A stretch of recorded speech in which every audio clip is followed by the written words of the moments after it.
Look at that. Okay, for me, End of celebration. Good. You hear anything?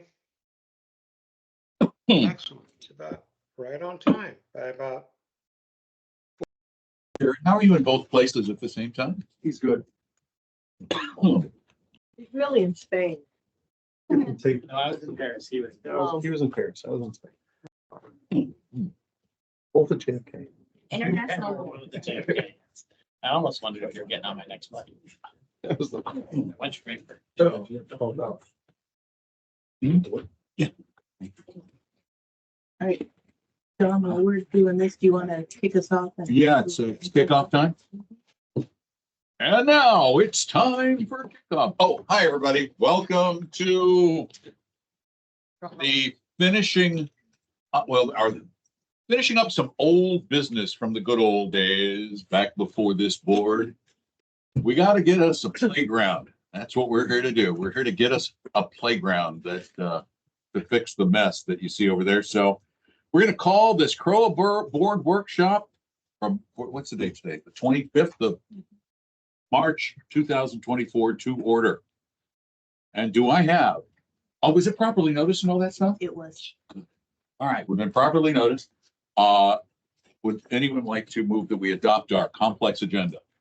I moved. Oh, second. All right. All those in favor? Yeah. So let's, are we ready to get the show on the road? What are we doing? So we're doing presentations, I assume, from the three bidders that we decided to hear from, starting with Top Line. All right, and you must be from Top Line. I am. Can I ask real quick, are we doing questions after each vendor? Yeah, I think we do questions after each vendor. Okay. Because I'd like to see I think, does that make sense? We see the presentation and then we know what to ask. Can I just do And as it's a workshop, we can also hear from residents. just sure. do a quick summary so everyone's aware of where we are today before we get to the Sure. presentations? Yes, So, go ahead. this is the playground workshop here, and there was a playground RFP which sent out three options. The first option was to remove the equipment that's there and then reinstall it to pretty much put the same. Question. Which playground? Are we talking two playgrounds? We're just talking No, Spring this Park is- right now. This is just Spring Park. Just Spring Park. Option two was to remove the equipment that's there and put a in like kind playground in replace of it. And then option three was to remove the playground equipment that's there, and the vendors would choose what they feel is best in their expertise to put in there. So those are the three options we have. We did receive 6 vendor responses, and of those, 4 of them provided submissions for both option 2 and 3. We only had 1 vendor provide for all 3 options, and we had 2 vendors provide for 2. In trying to use the best use of our time tonight, we dropped the 6 down to 3. 2 of the vendors, they did not provide nearly complete submissions to us.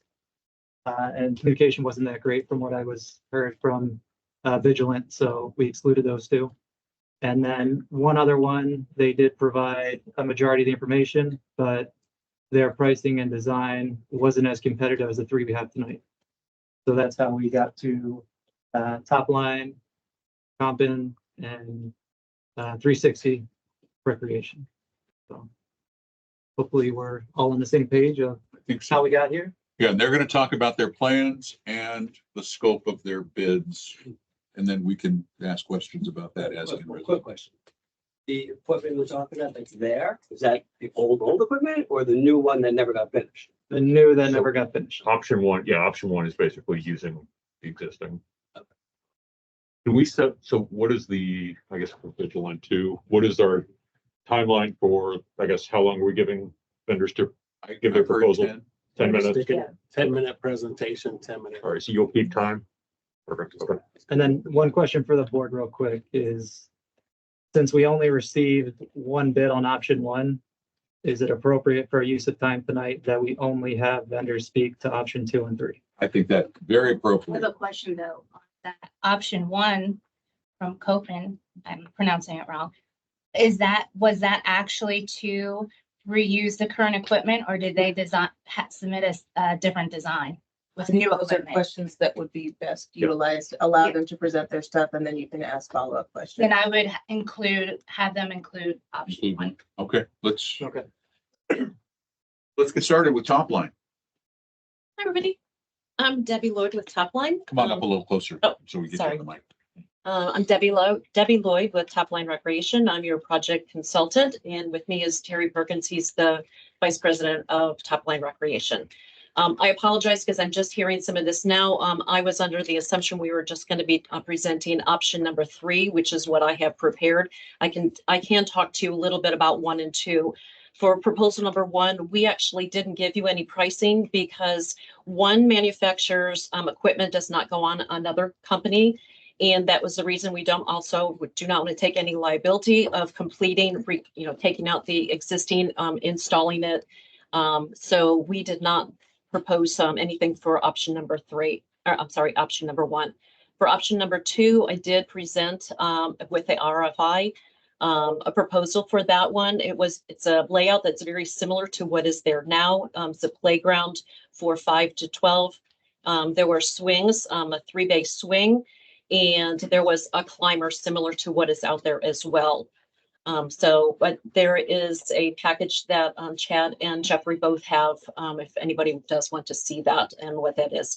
That proposal actually came in a little bit higher than what we were supposed to be within the budget. It does have the artificial turf for the whole entire area though. So proposal number 3 is what I would like to sort of talk to you a little bit more about tonight. I know Lauren has got a couple of pictures up here right now. So this is per the RFI and all the requirements that were asked of us. It consists of a design for 5 to 12 and also 2 to 5. It has a 3-bay swing set, 2 belt seats, 2 bucket seats, and then we have 2 freedom seats, which is your all-inclusive seats. We also have included our Big Burke chair. This can also be, you can see it's a little hard to see at the top of it there at the bottom, but it is customized and it'll say welcome to Spring Park on it. We can also put up the logo within the center of it as well for you. So that is pretty much the design within it. There's 3 slides in the large one. There's 2 spiral slides. There's several climbers on there. There's overhead climbers on it as well.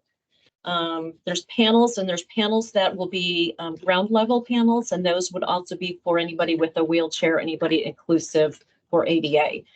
Then the same with the 2 to 5, there are some climbers on that. There is also, I think the next one, Lauren, shows a little bit, this one here, in the front right-hand side.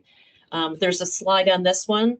There's also some climbers. There's also some panels on this as well, along with your low ground level components on that. So just a little bit. Both the playgrounds or the whole entire area has a capacity of 145 kids on it. The whole area, you'll see there's some border curbs around it. I know currently there are sidewalks out there, so we would go up to those existing sidewalks that are about 3/4 of the way around. Then on the back side or the left side as you're facing it, it's a lot of mulched area, existing landscaping. That's where the border timbers would go. And then this is what our artificial turf would wrap up to and wrap around. So the whole entire thing is about 10,256 square feet of the area. Our proposal is for a turnkey. It includes everything from your engineered drawings. It includes the permit, all your excavation, sod replacement, because I understand we're going to be coming in and out of the front area, your installation, your turf. So it is a turnkey area, a turnkey proposal. Currently, Burke, we do have 2 playgrounds. If anybody's not familiar with them, within Celebration, we're at North Village and also East Village. So on those, I know one of the playgrounds has been there since 2008. So I was just out there. It looks great.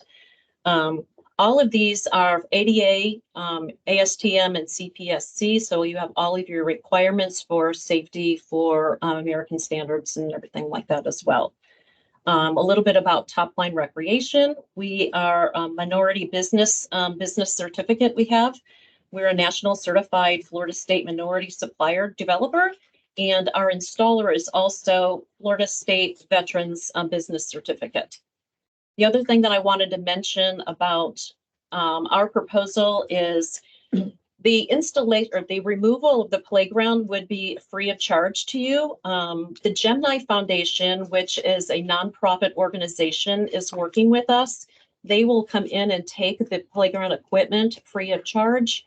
They will also provide you with a tax donation certificate for you for the full price of the existing equipment. So you'll have that as a write-off as well from us.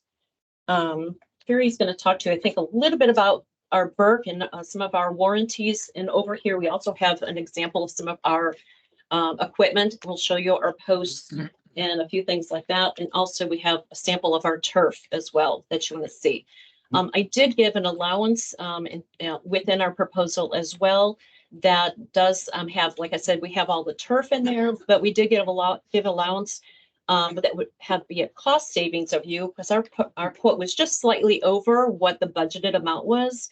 But if you decide to go with all mulch area, wood engineered mulch, you have about a 48,000, I think, savings within the actual quote now that you have. So, Terry, take it away. Okay. Thank you again for letting us be here. Some of the things I want to talk about is, yes, we have done 2 parks in your city. They've been there over 5-6 years. Take a look at those and see how they look. I'm very proud of the way they look. They hold up really well. If you go down to Riverfront Park in the city of Kissimmee, we just put in a brand new playground there with all the newest things. And you can actually see the new chair that we put, the great big chair. It's kind of funny. You never think about a chair as a climber. But it's really cool to have this as an entrance when you come into your community, when you come into your park, and there's this big chair, because anytime you see a big chair, you see people taking pictures of it. And this will have your emblem of celebrations. We can actually put that into the project there. So you can, it's sort of a welcome to come into your park. We also did the sports complex down off of, and I get this messed up, off of Boggy Creek Road. There's a tower there. We did that one there for the city of Kissimmee like 6 years ago, and it's the most used playground in the town of Kissimmee. So a little bit about Burke. Burke is a 102 years old company. It is manufactured in Wisconsin. It is 100% American made. Turnaround times on repairs and things like that, because it's very important. It'll be very, very quick. They're very well organized.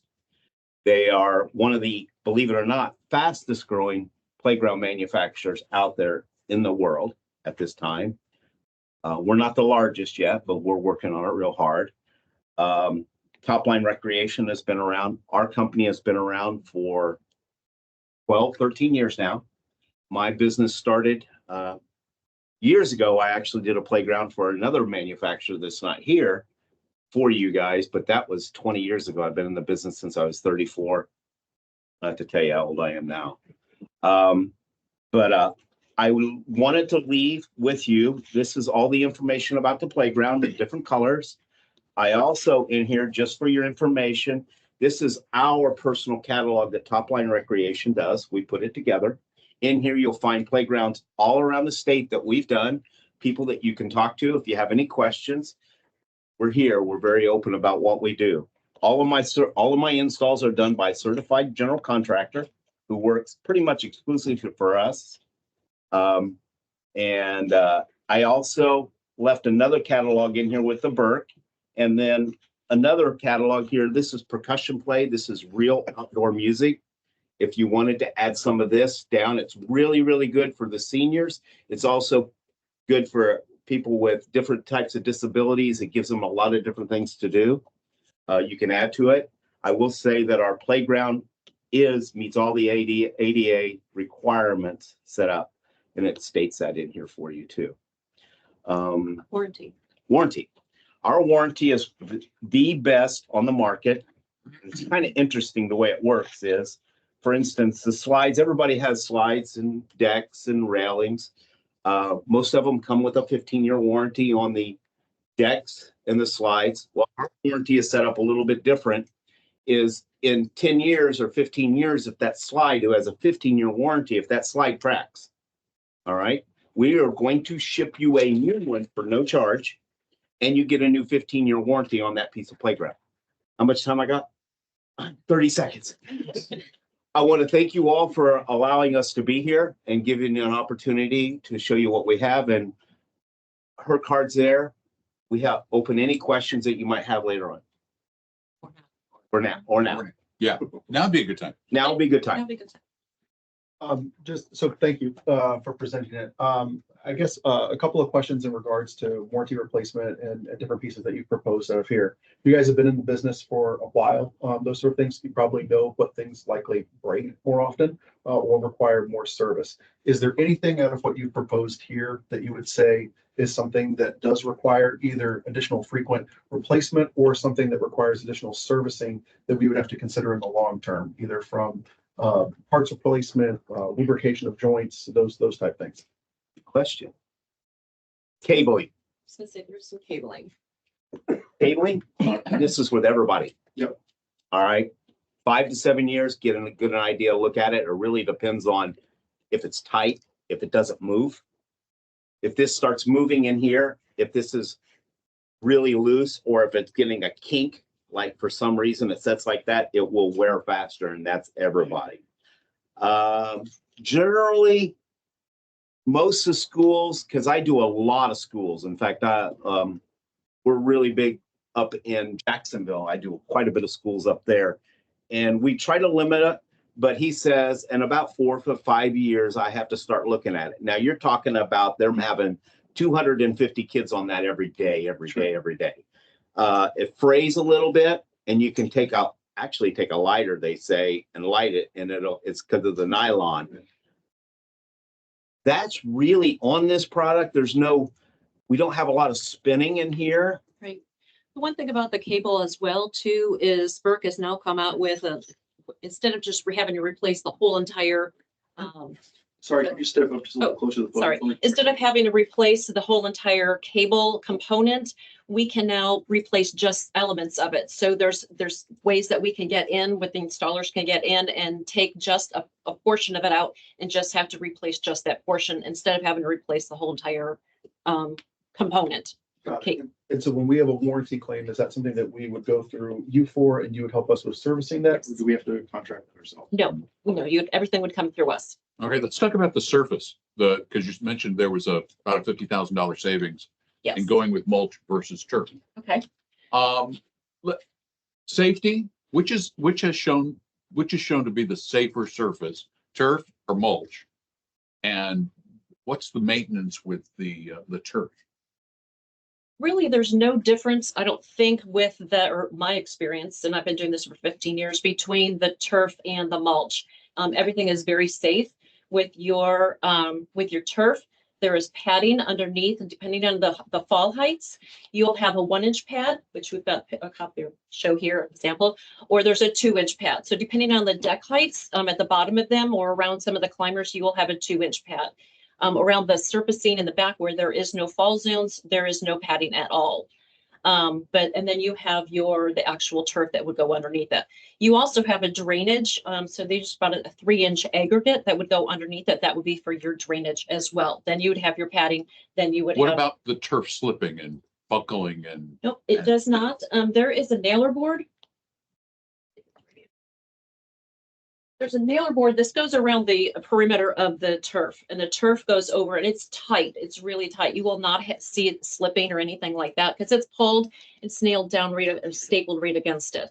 So, If there is a situation with that and it stretches because it's carpet, just tell us. We get our guys. We come back out there. We stretch it.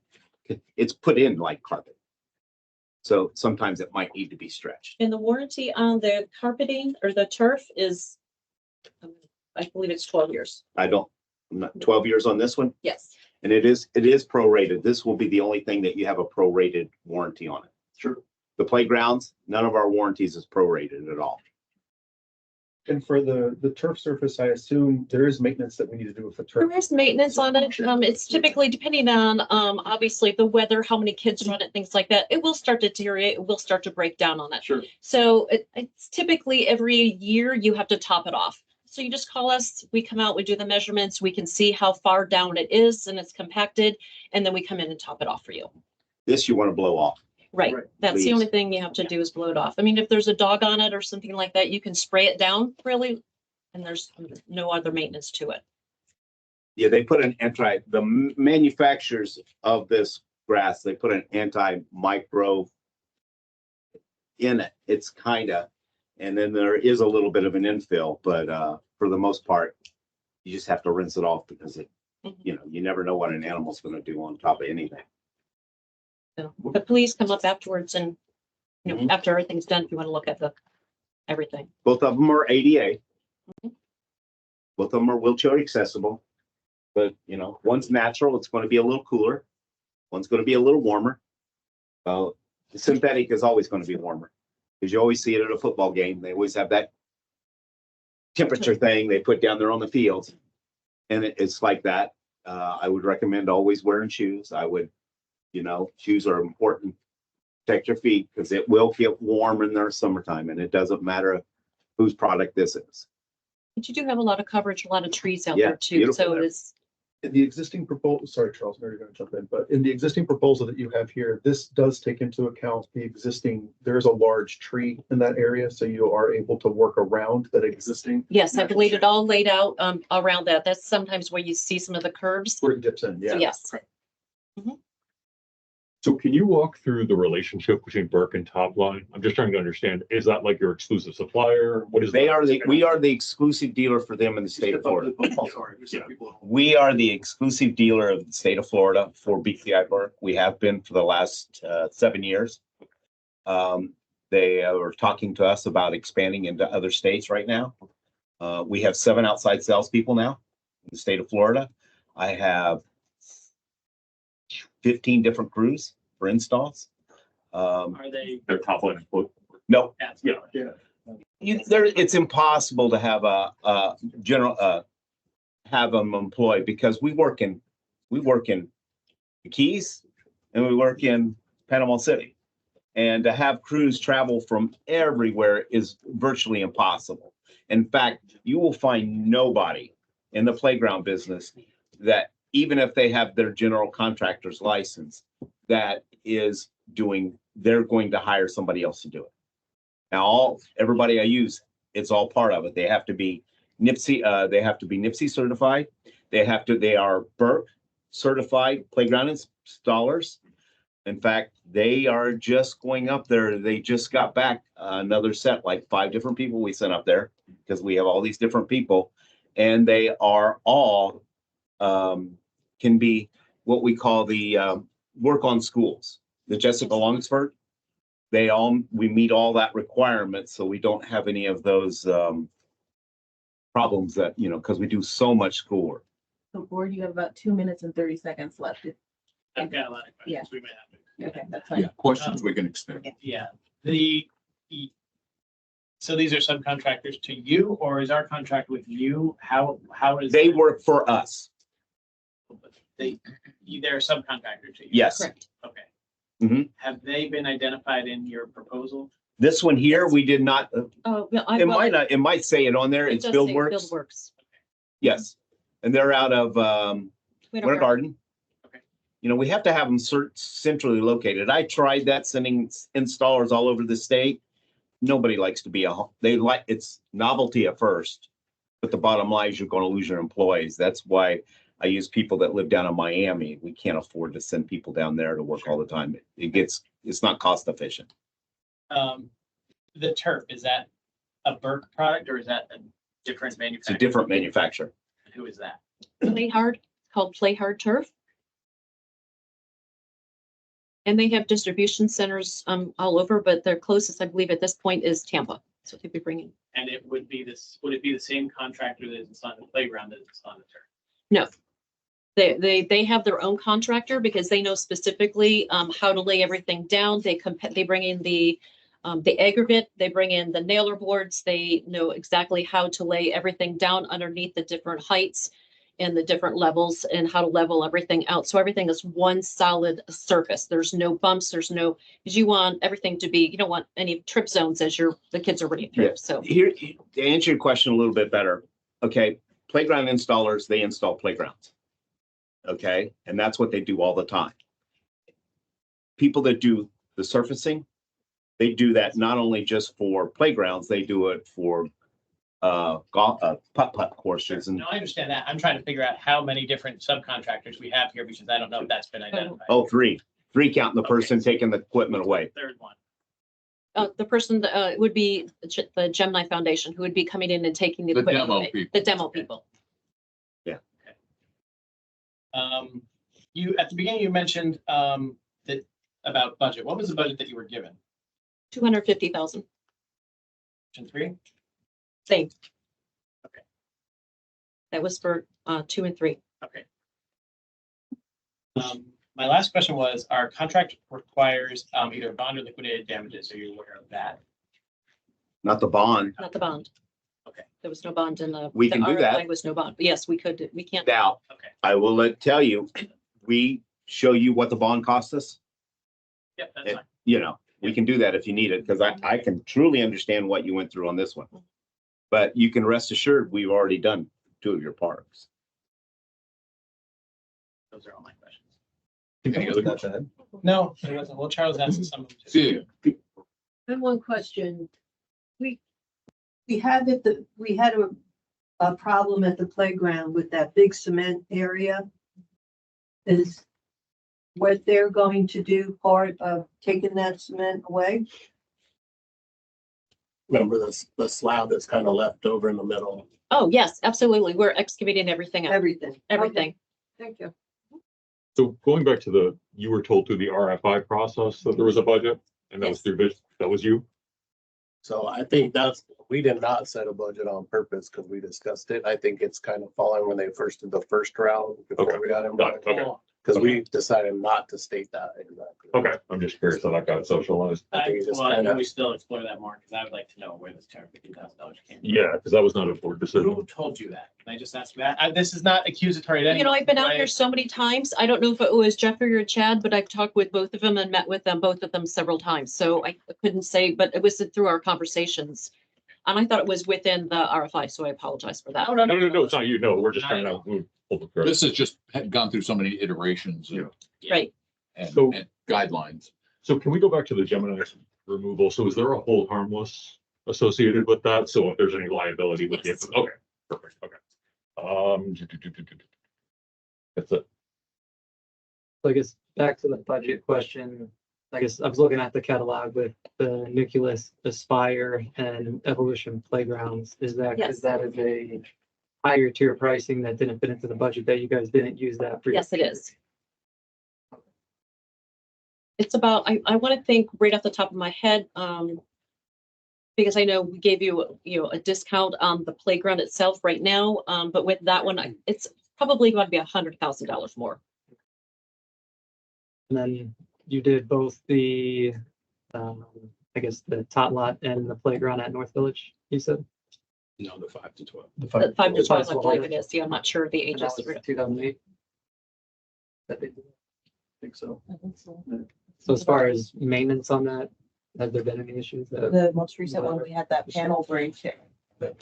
Oh, that was represented. This swing, just this. Swings, the swing, which we're replacing right now.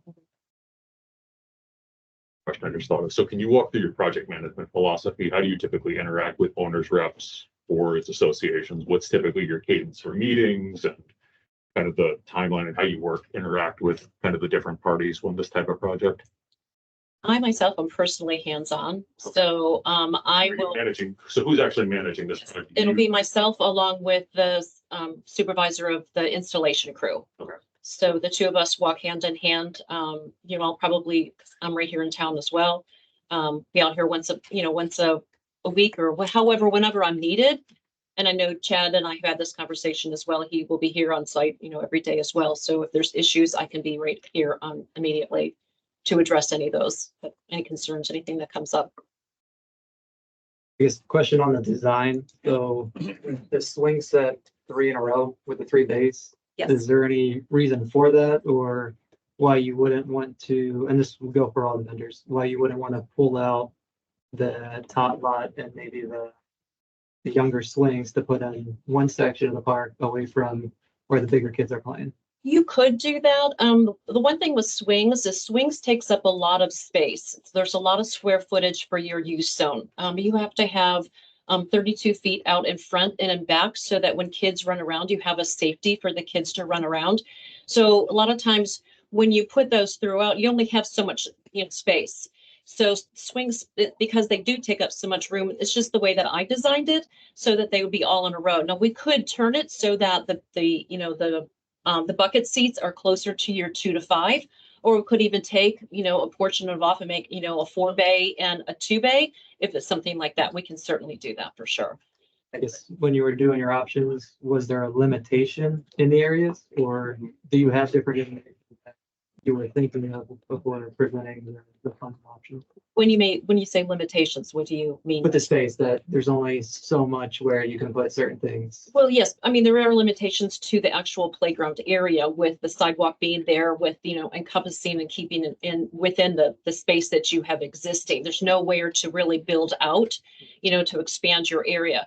So, I just wanted to give more bang for your buck and try to keep the swings within one area just to keep down that, the fall zones within those swings. Now, before we end questions, it's a workshop. I think we should see if anyone in the audience has a question. Don, I'll relay the questions too. So I understand at least 3 different crews, demo, install, and then the turf. You will be the point person? Yes, all 3. All right, so any issues they have, you're the point person. Yes, sir. And from demo to install to sign off, how long time frame? Hard to say because there's incremental weather that comes into place. There's a lot of things like that. Typically currently we're about, I think, 10 to 12 weeks out for playground equipment to arrive. And then from there, because of the size of it, we would start the excavation, all of the site prep and demos and things like that prior to the equipment coming, so that when the equipment comes, we'll be ready to start the installation of it.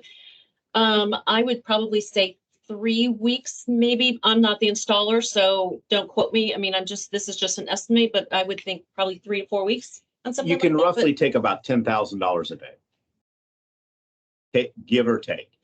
Weather causes problems. Getting the dumpsters out here, because there's a lot involved here. We're going to be taking out all that concrete. That's going to be loaded into dumpsters. The dumpsters have to be taken away. We got to make sure that they do that correctly and quickly. I've got a big project like with Orange County I'm doing. So you're probably looking at, she's telling you 3 weeks. It's better to under promise and over deliver. So not to quote you on it, but from your experience, what can we anticipate from start to finish? So are we talking a 3-month project? What's your drop dead date? You take 2 months to get it here, and then 3 weeks after that. A lot of us, now you guys got to remember, a lot of this depends on getting the permitting done through. True, that also can. The permitting departments, building departments are in another world these days. Yeah. So we were depending on you guys to get us a really good survey. And if we have a really good survey with a stamp on it, when we take it in and we start to pull the permit, it makes things go a lot easier. But a lot of times you get somebody that's not been in the building department very long, and they're trying to prove to the world that they're the greatest person in the world. And they ask a lot of questions, and these questions they don't like call you and get these questions. They send out it, and then they wait until 2 weeks to get that done. So it's all through online and their portals and everything that you have to answer everything and you receive the. We're really good at pulling permits. We probably pull 120 of them. We work with them a year. Every county's different. You guys are in a better county. If you were in Naples, Collier County or Miami or Fort Lauderdale, the things that I run into down there. You know, you already got ADA walkways going to it. We don't have to see. The really, really important thing is that we have a really good site plan to work from. And that tends to make things progress because we're going to have all the wind loads that need to be. Our engineers are very, very good at putting these things together. And it usually takes, we can get a permit done 4 to 6 weeks. And then usually after that's when we try to get in here right now. And that permitting is going on as we're awaiting delivery. Yeah. Oh, yeah. So that's As soon as all you simultaneous. As soon as you tell us what colors you want to go with the playground, we're going to put it in. Within a week, we get something back from the factory saying, is this correct? And we look over everything. She looks over everything, and then we sign off. And if we needed to, we could send it to you, just if you wanted to on colors. Then they start the production. They tell us how long it's going to be after that. Now, everything is manufactured, like I said, in Wisconsin. Once it's together, this is going to come down on a truck by itself. There's not going to be any other manufacturing on this. It's big enough that we will hire one truck. That means it's not going to be taken off a truck and put onto another truck in Chicago. And then from Chicago, it goes to Orlando. The same trailer's coming all the way down here. It's not going to be loaded off and loaded on and loaded off and loaded on. Okay, so that's important. Jared. Dedicated carrier is gonna bring it down. Yeah, dedicated You've been carrier. doing this for how long? Pardon me? How long have you been doing this? Me? Since, well, 30 years? 30 years. Gentleman asked a question and I dovetailed off of that. If you got the approval of April's coming up. Mhm. What would be your drop bid? This is like a congressional hearing here. June 15th, June 15th. somewhere in that neighborhood, May, June. 2.5 months, June, July. somewhere in that.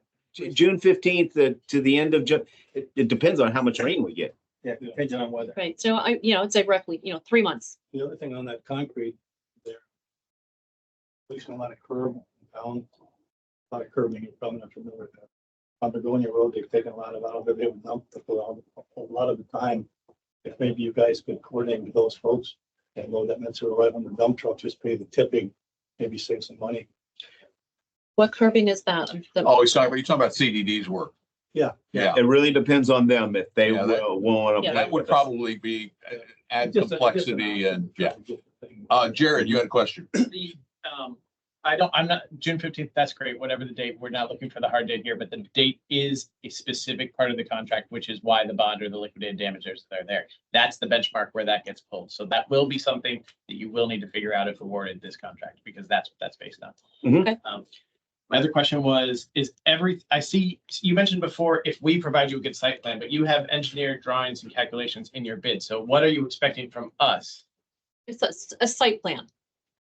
So, A site survey. right, survey. The engineering that we were providing, okay, playground equipment in the United States, 90% of whatever's done is not. I don't mean to interrupt. I appreciate that. I just want to know the answer to the question of Okay. what information are we required to provide you here? Are dumpsters included? Is all Yes. removal here? Yes. So this plan specifically, what are the details of what we need to require for that? And is that the only thing we have? That's the only thing you need to we need a really good site survey of your property. And I have something similar or something that might work that Chad's already given to me, that from the previous, playground installation, it shows everything on it. Yeah, I was So, gonna say, shouldn't we already that- have that? right. Yeah, you So probably you do, probably do. but it So, can't be less, Right. it's got to be less than 2 years old. Okay, Yes, so because we anything should after be 2 fine years with old, that. they're not. Okay, so we move this along, Celia. Okay, when the equipment gets here, what's gonna happen with it? we unload it. Into what? They- Typically, it comes on pallets and it's all wrapped. So it would just be going right into a security area. We would have fencing around it, around, the perimeter now that's there. The fencing, probably use the same fencing. And then we would just put everything in there, still have it wrapped. And we also have we call it a coffin. And that has all of our nuts and bolts, all of your hardware, all of your, the littler pieces, and it's, a So hard it's not top. gonna be loaded into a trailer. No. Okay, thank you. Harry has a question. Gary, Gary Huntsman. in your installation, have you considered protecting the sidewalks that are existing there now from your heavy equipment? Second part is, if you do crack or break one of our sidewalks, is your pricing considering replacement of that panel? Yes and yes. Yes, but now I will tell you, I'm looking at the site. I walked out to the site before here. You know, you got those trees and you've looked at that. We're going to put it, we've put in for some sod. I'm more worried about putting divots in your grass. Sidewalks are relatively inexpensive to fix. Parts. If you run over 2 sections of a sidewalk, it's 5 foot by 10, something of that nature. That's relatively expensive. Yes. Yes. Yes. The big thing is you guys got some problems with some sidewalks and routes.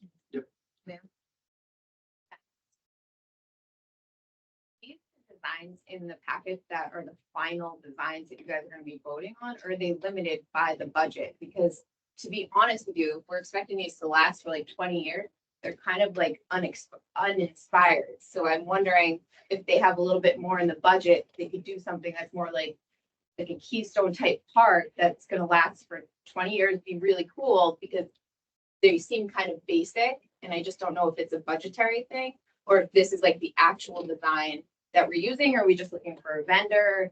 Like, did we talk to any of the kids, see like, oh, we need more swings, or like any of the parents or anything, to get sort of like a survey as to what people are looking for in the parks? Because I know that operationally we're like trying to figure it out and get in the budget and all this stuff, but I feel like from like a design standpoint, we should probably do something great as well, and not just like make it operationally working, get a playground in just to get a playground. I would say the $250,000 was news to us, at least, I think, to several of us. So I think that's going to probably need some board discussion. I don't want to speak for everyone, but that was definitely news. And obviously this is part of the down select too. There's going to be some scope refinement and some other things that we talked about. Yeah, so to outline the process a little bit better, and board, correct me when I go off the rails here a little bit, but from here, we're deciding on the RFP responses that come in. Essentially, we're kind of dating right now. We're trying to see which one we want to move forward with. At that point in time, then we're going to refine more of the Okay, design. so and this those isn't sort of like pieces. the We're final. not signing. This a isn't contract. final. Yeah, No. exactly. Okay, that So was just at this point. This is just sort of scope of work, and Yeah, that's. then we totally adjust. okay. Yeah. But that's what you get. That's what you get for that kind of money. For this price, yeah, I Right. understand. So it could change and everything like that, but these designs don't have to be the final designs. It's Correct. just sort of finding the right vendors. And I guess one other thing I'll add too is regarding the RFP that went out, it was the decrepit existing playground that was out there and not the pictures of what Spring Park playground looked prior. So if there is an additional iteration that we approve, I think they should have the view of what it was prior with the big net and the other playground, so that they are putting a like kind playground to that, not what the half-built thing is right now. I have a picture of that if you want to see what option or proposal number 2 look like, because it is a lot different than this one here. Yes. Well, no, this is cross board for everyone too. I mean, Okay. it's not just your presentation, but I think something that left me wanting more was you were replacing what's already out there. And my view is that Spring Park Playground was a step higher than what is out there that you have to compare it to. And that put all the vendors kind of so far behind the starting line. Well, it didn't for option 3. Option 3 was a blue sky option. So there was consideration given for that in the RFP.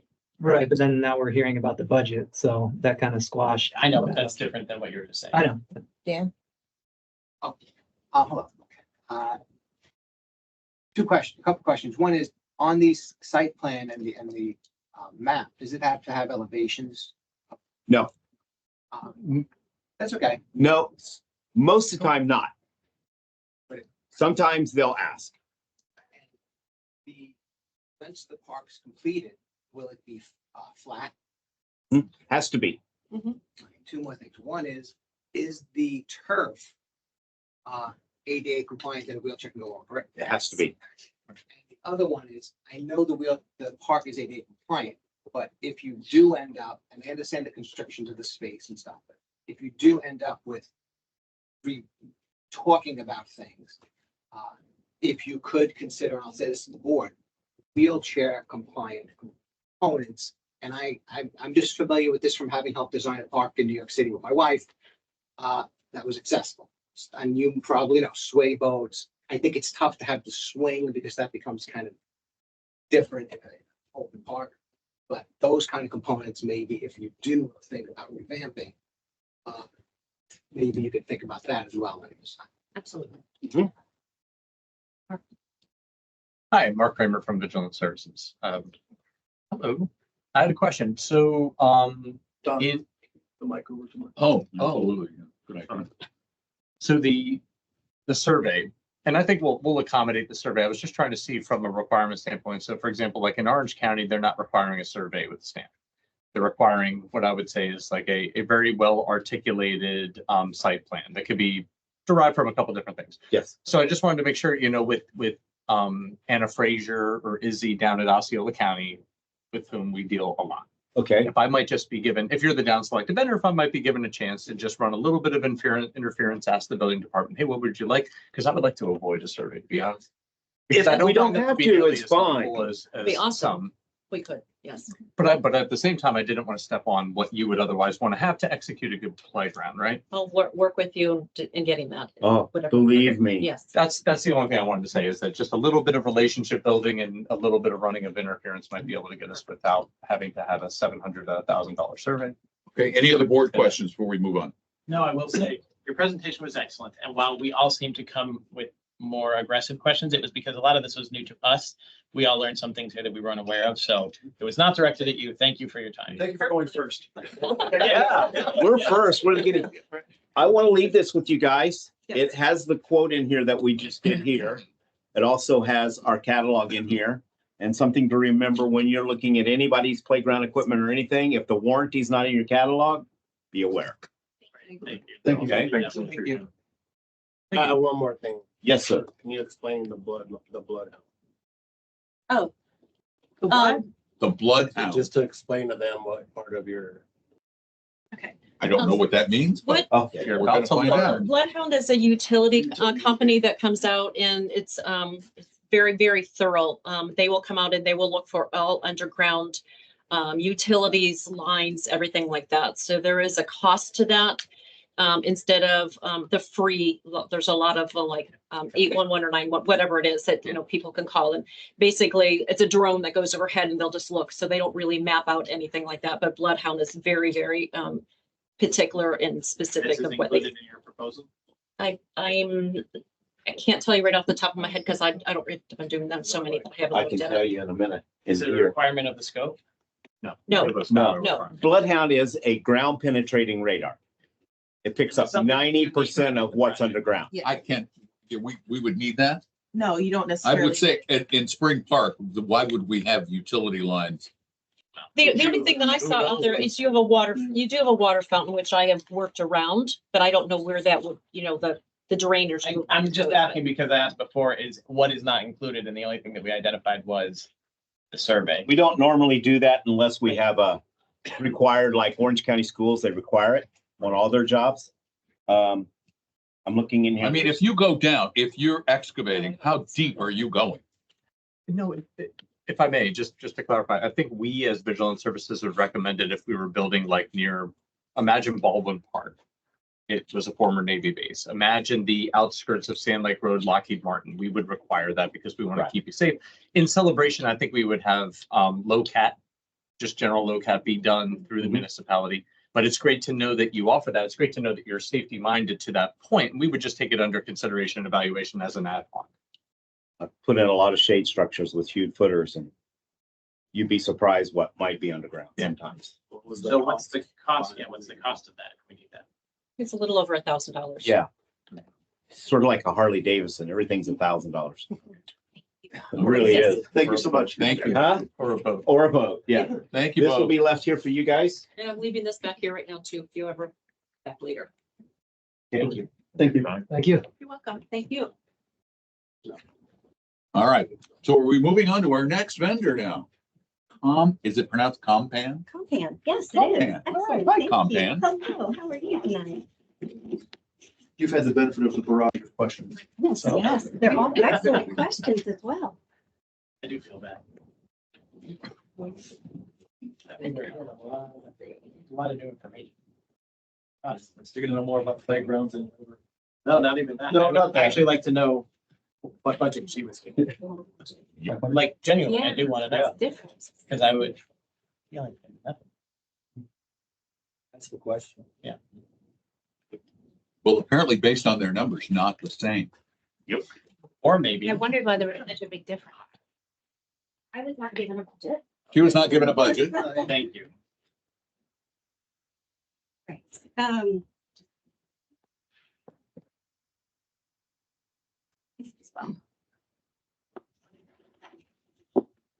Sure that my. Oh, my public will turn it on. Just 1 second. I will want to clarify that our option number 1 was my mistake. It was just an option number 1. It wasn't for the replacement of staying the current. No one will touch that. So good evening. I'm going to start this. Good evening. My name is Audra Bussey. I'm with Compan Playgrounds. Just a little bit about me. I'm a Floridian from Stuart, Florida, and I've had a annual Disney pass for 3 years, or since I was 3 years old, sorry. A little bit about Compan that you may not be aware of. We are a Danish company. We were created by an artist. We've been in the United States for over 50 years. Our headquarters are in Odense, Denmark, and the U.S. headquarters are in Austin, Texas. I'm here locally in Maitland, Florida. Just some things different about us. We are industry leading in design and research. We are inclusive for all ages and abilities, which I'll talk about, and we only use the highest quality materials and durability for our products. Something very unique to Compan, we are the manufacturer. You will only be able to get Compan from me. The other thing is we are the only company that has a Compan Play Institute. Full-time staff that actually researches play, and we study and monitor trends in order to make sure that we're creating playgrounds that really make a difference for children and for their development. Inclusive design, universal design is a huge part of what we do. We were invited in 2010 to be part of the ADA discussion on what makes a playground accessible. And we believe in universal design and inclusivity, meaning that everybody can do something. And we really want all the children to be able to play together. And I'm going to show you some of the equipment pieces that we put in these different designs for you today to include that amazing opportunity for inclusivity. The other thing that's a very important part of Compan is sustainability. I'm just going to grab this here. At Compan, it is part of our DNA. And so every Compan product that you purchase, actually all of our decks now are made from post-consumer ocean waste. We have a proprietary system where we pelletize and clean the nets and then create our rotomolded plastic decking with that. And then all of our EcoCore panels are as well have post-consumer waste. So it's a 95% post-consumer waste center side. This gives you an opportunity to have a true sustainable playground. We also have text-made posts that are made from synthetic clothing and plastic bags, as well as an entire line made from ocean nets. I didn't include either of those in the proposals I'm going to share today, but they are available to you if sustainability is an important option. Don't just take my word for it. We're actually certified by Bureau Veritas. They've been around since the 1800s, verifying independently that we mean what we say and that we put our money where our mouth is when it comes to reducing carbon emissions, because we are a manufacturer and we are thoughtful about making considerable sustainable playgrounds for children for the future. Okay, so moving forward, option 1. Just to show you the site plan, this is what you have now. You can get a feel. The area in green is turf. I really wanted to put more playground equipment out here than just turf, right? We wanted to give a destination park to really speak to the amazing opportunity that Celebration is, and you have a park that the kids will love. So this is option 1. You can see where I'm recommending the turf to go underneath that gorgeous big tree. Option 2 is just the EWF. It's just the consensus of it. So here it is, just a quick image. This particular option 1 has 132 capacity for kiddos ages 2 to 12 so that babies can grow with the playground and continue to come back time and time again and feel challenged. This is an amazing 6-tower structure. 66 children can play on this structure. Lots of slide, climbing, balancing, all kinds of interactivities for really great strength and core development. Here's an actual example of this same structure.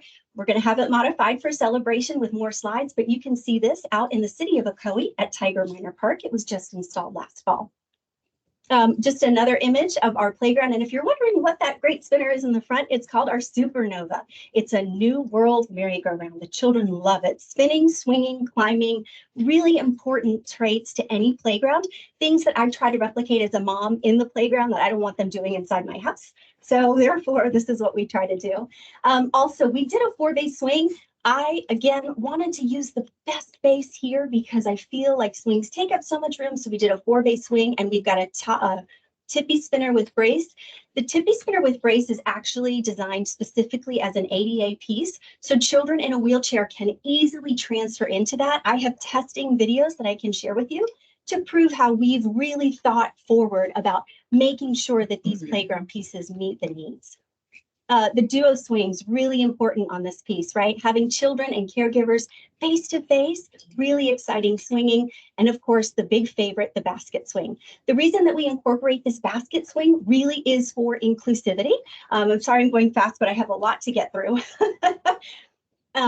And the inclusivity here is that as a caregiver, if you have a child with special needs or a child on the spectrum, and as they get older, they age out of those seats very quickly, this basket seat gives you the opportunity as an adult to swing with them, or they can swing with other children. And that's really the goal here, so that everybody gets to play together. Moving forward, this is the little 2 to 5 area that we've incorporated. All 3 options, I've incorporated a 2 to 5 area.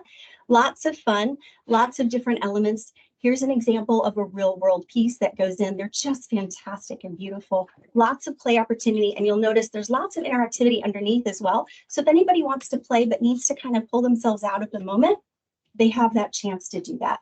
And those are for those kiddos that might be on the spectrum. So we really think about designing to that for the children. This is my other favorite. This seesaw we install everywhere, and look at this.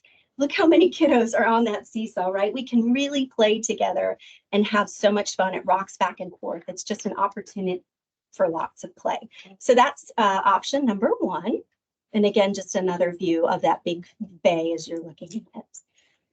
So let's go over option number 2. Again, this is the one with the largest EWF, turf area that we've included. It's just that lower area in the green. We are going to be really careful about that tree. That needs to be further discussion because that is such a gorgeous oak tree. I made sure that all the baby stuff always came under that 2 to 5 area, under that tree, because we wanted to make sure that the kids are shaded there. And moving forward, again, there's that 2 to 5 structure. It's similar in nature, lots of play activity, lots of interactivity. And we incorporated here a big 4-tender structure, climbing, sliding, all types of challenges for the 5 to 12 as well. Again, the Supernova in the back. Here's just another angle of that same structure. We can change the colors if need be. And then we did a space net. This space net is 19 feet tall. It is tremendous. Now, if anybody remembers, the kids do not fall straight down through the net like a pencil. If you remember the old game show with Plinko, that's how they fall down the net. So just be assured it is very safe, even though it seems really tall. But those children that love challenges, it's such a great opportunity. Again, here's another view of the swings incorporated and the tippy spinner. This is actually my little girl. She's the one hanging off the tippy spinner. She's my biggest research and development fan, so I know this piece is magical. And then here again is showing you a child in a wheelchair, which is important to us. Here's just another angle of the 2 to 5. And just love to show you some pictures of what the equipment really looks like up close. Lots of great activities, lots of opportunity for play. Everything we do is double zinced galvanized so that you're not going to have any rust, which is really important here in the state of Florida. And again, just another image of that amazing Supernova. And if you haven't seen it in action, I can show you a video of it later if we have time. So this is option 2. And then our final option, option number 3, this has the smallest turf because this was the biggest site. So this includes an opportunity for 204 children to play. And I do apologize in this one, it should have been green, not that blue color in the front for the 2 to 5. This again is the same 6-tower structure that is in option number 1. So lots of climbing, swinging, playing, sliding. Here's a bigger picture of the city of Ocoee Park. They do have that big seesaw in there as well, just a different angle for you to think about. And again, another picture of the tippy, and just to show you the height of some of these structures, they are pretty tall. So it does give those older kids room to grow, which I think is really important in a playground setting.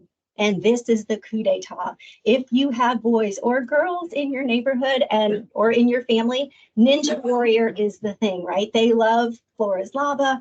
This is a destination park net. This net will accommodate over 90 children. So lots of fun. It is over 8 feet high. Here's just a quick look at it. Our nets are different in how we are constructed. So it's the thickest on the market, and then each net has its own stainless steel cord within it, surrounded over another thick net. So all of these nets then go through a very hardcore process to make sure they stick together. We have a net that is in Berlin that's been there for about 45 years. So when you think about longevity, we're really confident on that, and we're here if we need to tighten it as well. This is a great bay swing. Again, the 4-bay swing, lots of activity. This is the mommy and me swing. One of my favorite new swings, as you can see, or a sibling can ride there with their little toddler infant sibling face to face. So you've got a mommy and me swing. I put in the duo swing as well for the caregivers to ride. Again, that all-inclusive basket swing. And then the 2 to 5 structure, which is just, again, a really great structure with lots of play, climbing, sliding, opportunities for the littles. And you can see in the background here, this is the green color that I would be representing in this as well. Okay, so real quick, moving forward, again, little playhouse there with the kids, just some options. Going back here, reference sites, really important. I brought a list of all of the sites locally in Central Florida that we have done. So if you want to take a field trip and check them out, you can check out Compan sites. Again, we can talk about the quality materials. All this was included in the packet along with our warranty information. We are accredited by ASTM, EPIMA, everything you need, just like we need to be. And even though they appear magical, they are very complex. And we are here to help you through that process. So thank you so much, and I will take your questions. I'm sorry I talked so fast, but I wanted to get through it in 10 minutes. Okay, yes. Do you have the square footage of the turf for options 1, 2, and 3? Yes, it was included, and I'm so sorry, it's all on my computer, so. And also, could that be increased, or was there a reason why we stuck to those square footage amounts? Partly for design, partly for cost. Okay. I was really being thoughtful that a lot of times people spend a lot of money on the surfacing and then the equipment suffers. So you might have a beautifully surfaced area, but not a lot of equipment. It's not very fun. So all of the turf, all of the site plans that I have in there do have the differences. And if you give me a few minutes, okay, I'll pick it up for you. And then, yeah. The question was approximately what would your timeline be? Such a great question. And as I was listening to that, yes, so timelines are great. So we do run parallel, very similar to what any other playground provider probably will do. From the day we get a signed proposal, several things happen at once, right? We put that request in for the manufacturing to start. We make sure that it's all right, the right equipment. We also send it forward to our engineers to make sure that those engineers' drawings start happening. And once we get those engineer drawings back, then we can submit to the county. I will tell you, Osceola County, and I'm hoping that you do have a good connection, has been anywhere from 12 to 16 weeks to get a permit.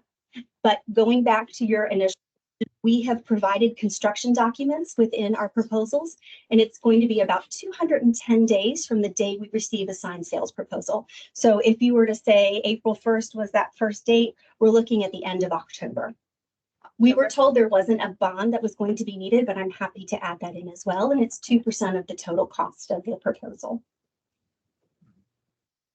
Can you walk through, so I'm trying to follow option 1. Sure. So what did you, so option 1 is not optional, so there is no repairing. There is no repair. Okay. These were just 3 different options. So 3 different styles. 2, 3A, 3B, okay. Yep. Okay, got it. It's such a destination park. I really Right. couldn't make up my mind on what I wanted to put in there. So I wanted to give y'all the benefit of the doubt to choose from the different options. So she's doing our option 3. Well, 3 and 3. Giving us 2 three options. different Okay. So my option number 2 is probably closest like from what you had there originally. Okay. To help answer your question. And then options 1 and 3, my new envisions for this destination park for Spring Park. Yeah. Can you talk about installers and subcontractors and all that? Yeah, so exactly, very similar, right? I think you're going to hear the same thing, right? We do have general contractors that are our installers. In this case, we're using Safe for Play. He is my main installer. He would handle all of the demolition. He'll handle all of the installation. He would also handle the turf if need be, or we will get the EWF to come in. So for us, we would just have our safe for play installers do all the demolition. If you did decide to go with EWF, we would be using someone out of Winter Garden to come in and bring in the mulch that way. But he would have the site prepped with fabric filter ready to go. And what other costs that are not part of this are, or what other costs are on us, or what are we? So much like they said, we do need a site survey. So Osceola County has been requiring this site development plan. I don't know if you're familiar with that, and that has been a hitch in our get along. So we do need a site survey unless we have a miraculous opportunity to utilize what's there. The reason being is that we really need to have boundary lines set by they can see it. It's just interesting to their point earlier. Everybody's a little different depending on who you get in front of, who reviews it. And right now, Osceola County only has 3 reviewers in their department, so that's why they're so backed up. Yeah. Again, Mike, I love all the structures and things, but I always come back to what's on the ground. And this argument between turf and mulch. I noticed that you have some big reductions. Yes. For mulch over turf. What is the mulch? What's involved in the mulch? And when you're in an area like this where we have a lot of trees, a lot of root growth and shifts and changes and the like, which ends up being better longer term? Such a great question. So engineered wood fiber is an ADA accessible platform. It is not the mulch that you would put in your garden, right? It's cut in a very specific way. It is IPEMA certified, which is, I'll send you information about IPEMA. They have it too. Every playground manufacturer has to use IPEMA certified mulch. And it has a critical fall height for impact, right? That's the goal here. We don't want any major head injuries, right? And so that's why we have to use safety surfacing in playgrounds. And so the mulch, to your point, the reason that there's such a reduction is that we dig down 12 inches and then we put down fabric filter. With the turf, as they showed you, you're going to have dig down, you're going to have 4 inches of aggregate rock. That rock costs a lot of money in a 12,000 square foot playground, which is what you have out there. And then you have to get the padding, and the different paddings based on the fall heights of the different pieces of equipment we're sharing with you will then cost more money. And then you lay the turf like the carpet. The reason that there's such a cost differentiation and going back, that is really that rock. And of course, the synthetic nature of the turf. What about maintenance? So great question. Maintenance, you're going to need to top it off every 18 to 20, depending on the level of activity at the park. And the other thing is that we would encourage you to talk to an arborist if you have one. Those trees out there, those roots grow. And so what I've noticed is that we have to be really thoughtful about where we place that turf, because to your point, that will start to buckle and bend. We can't fight nature. So I think a lot of times the EWF. So the turf is generally more forgiving of root. I think actually the EWF is more forgiving of root, because EWF, the okay. turf, you have to have rock. And so Right. roots and rocks sometimes don't match, and Yeah. that's where you get the undulation. And this is not just mulch we can pick up at Home Depot either, like this is No, obviously more costly. This is like a playground dollar mulch. bag of mulch, Yeah. right, yeah. But the difference is substantial. Correct. What 12,000, yeah. When you're Is it taking, synthetic mulch? It's a synthetic. No, it's a natural wood. It's wood chips. How they're much fancy. would the topping it off cost every 18 months approximately for that amount of space? I would have to do a quick configuration, but I think it would be anywhere from $3 to $5 a square foot, because you're not going to be doing 12 inches. Right? You might do 1 inch, you might do 2 inches. You might only need it in specific areas. For the maintenance crew to keep it fresh, they might just rake it in. A lot of our cities do that, right? Where we've done the 12 inches all the way around, and then the maintenance crew just comes in and just rakes it. Swings typically are a really big spot where that mulch, I'm sure we've all been to playgrounds and have seen those divots under the swings. So we would just encourage you to rake that up. So the design that you have proposed here, so I know there's a lot of the playground safe mulch that's in there. Is, if we were to go turf over everything, does that change the design? It would not change the design. Okay, so it's purely mainly a cost. It was mainly a cost. That we would look at. Yes. Okay. But I think the point is, she was saying she did a lot of mulch to give us better equipment. Oh, yeah, no, I totally get the cost piece. I just want to make sure that there wasn't like a reason why you can't put mulch next to this structure, but you have to do turf or vice versa, sort of thing. And I will say that if we do do the turf in more areas, we're gonna have to add concrete curbing as well, because right now you don't have that, and the turf has to have something to come up against. So that would also. What about increase the guarantees? cost. Guarantees. Warranties. Yes, warranty. So it's all in the packet. Everything's there. We have, I'm going to show this because I have this as well. Excuse me a minute. So warranties, what do you need? We have it here. So our panels, our decks are lifetime, our posts are lifetime warranty, and everything else is anywhere from 10 to 15 years. If you need anything, the way this works is you can go to our website for spare parts, but it's better just to call me. Every single piece of compound equipment has a unique identifying number. You would snap a picture of that identifying number. You would take a picture of the piece that is broken, email it to me. I send in a spare parts warranty request and we get it completed. Who does so in those cases, yes, what posts and decks normally don't break. So I love lifetime on that, but they typically don't break. The piece for us is also, so when we contact you for the replacement part and that sort of thing, do you also then handle the installation, or is that then on us to be able to have our maintenance team install that or find a contractor? So it depends on the type of repair needed. If it's a simple, hey, we just got to put this step in, sometimes I'll come out and do it. Or maybe your maintenance guys can handle that. But we do have a crew on site that can come and that can help repair that for you if you don't have that opportunity. Okay. Yes, miss? So you've been out to the playground. correct? Yes. And have you seen the roots that are starting Yes. to come out of the ground? Yes. And that is a concern. And I know we had conversations about probably having an arborist do some evaluation of those trees. Tree trimming definitely needs to take place. So to your point, Jared, Mr. Wise, I forgot to mention that tree trimming will probably be another cost that wasn't associated. That's on us. Okay. Yeah.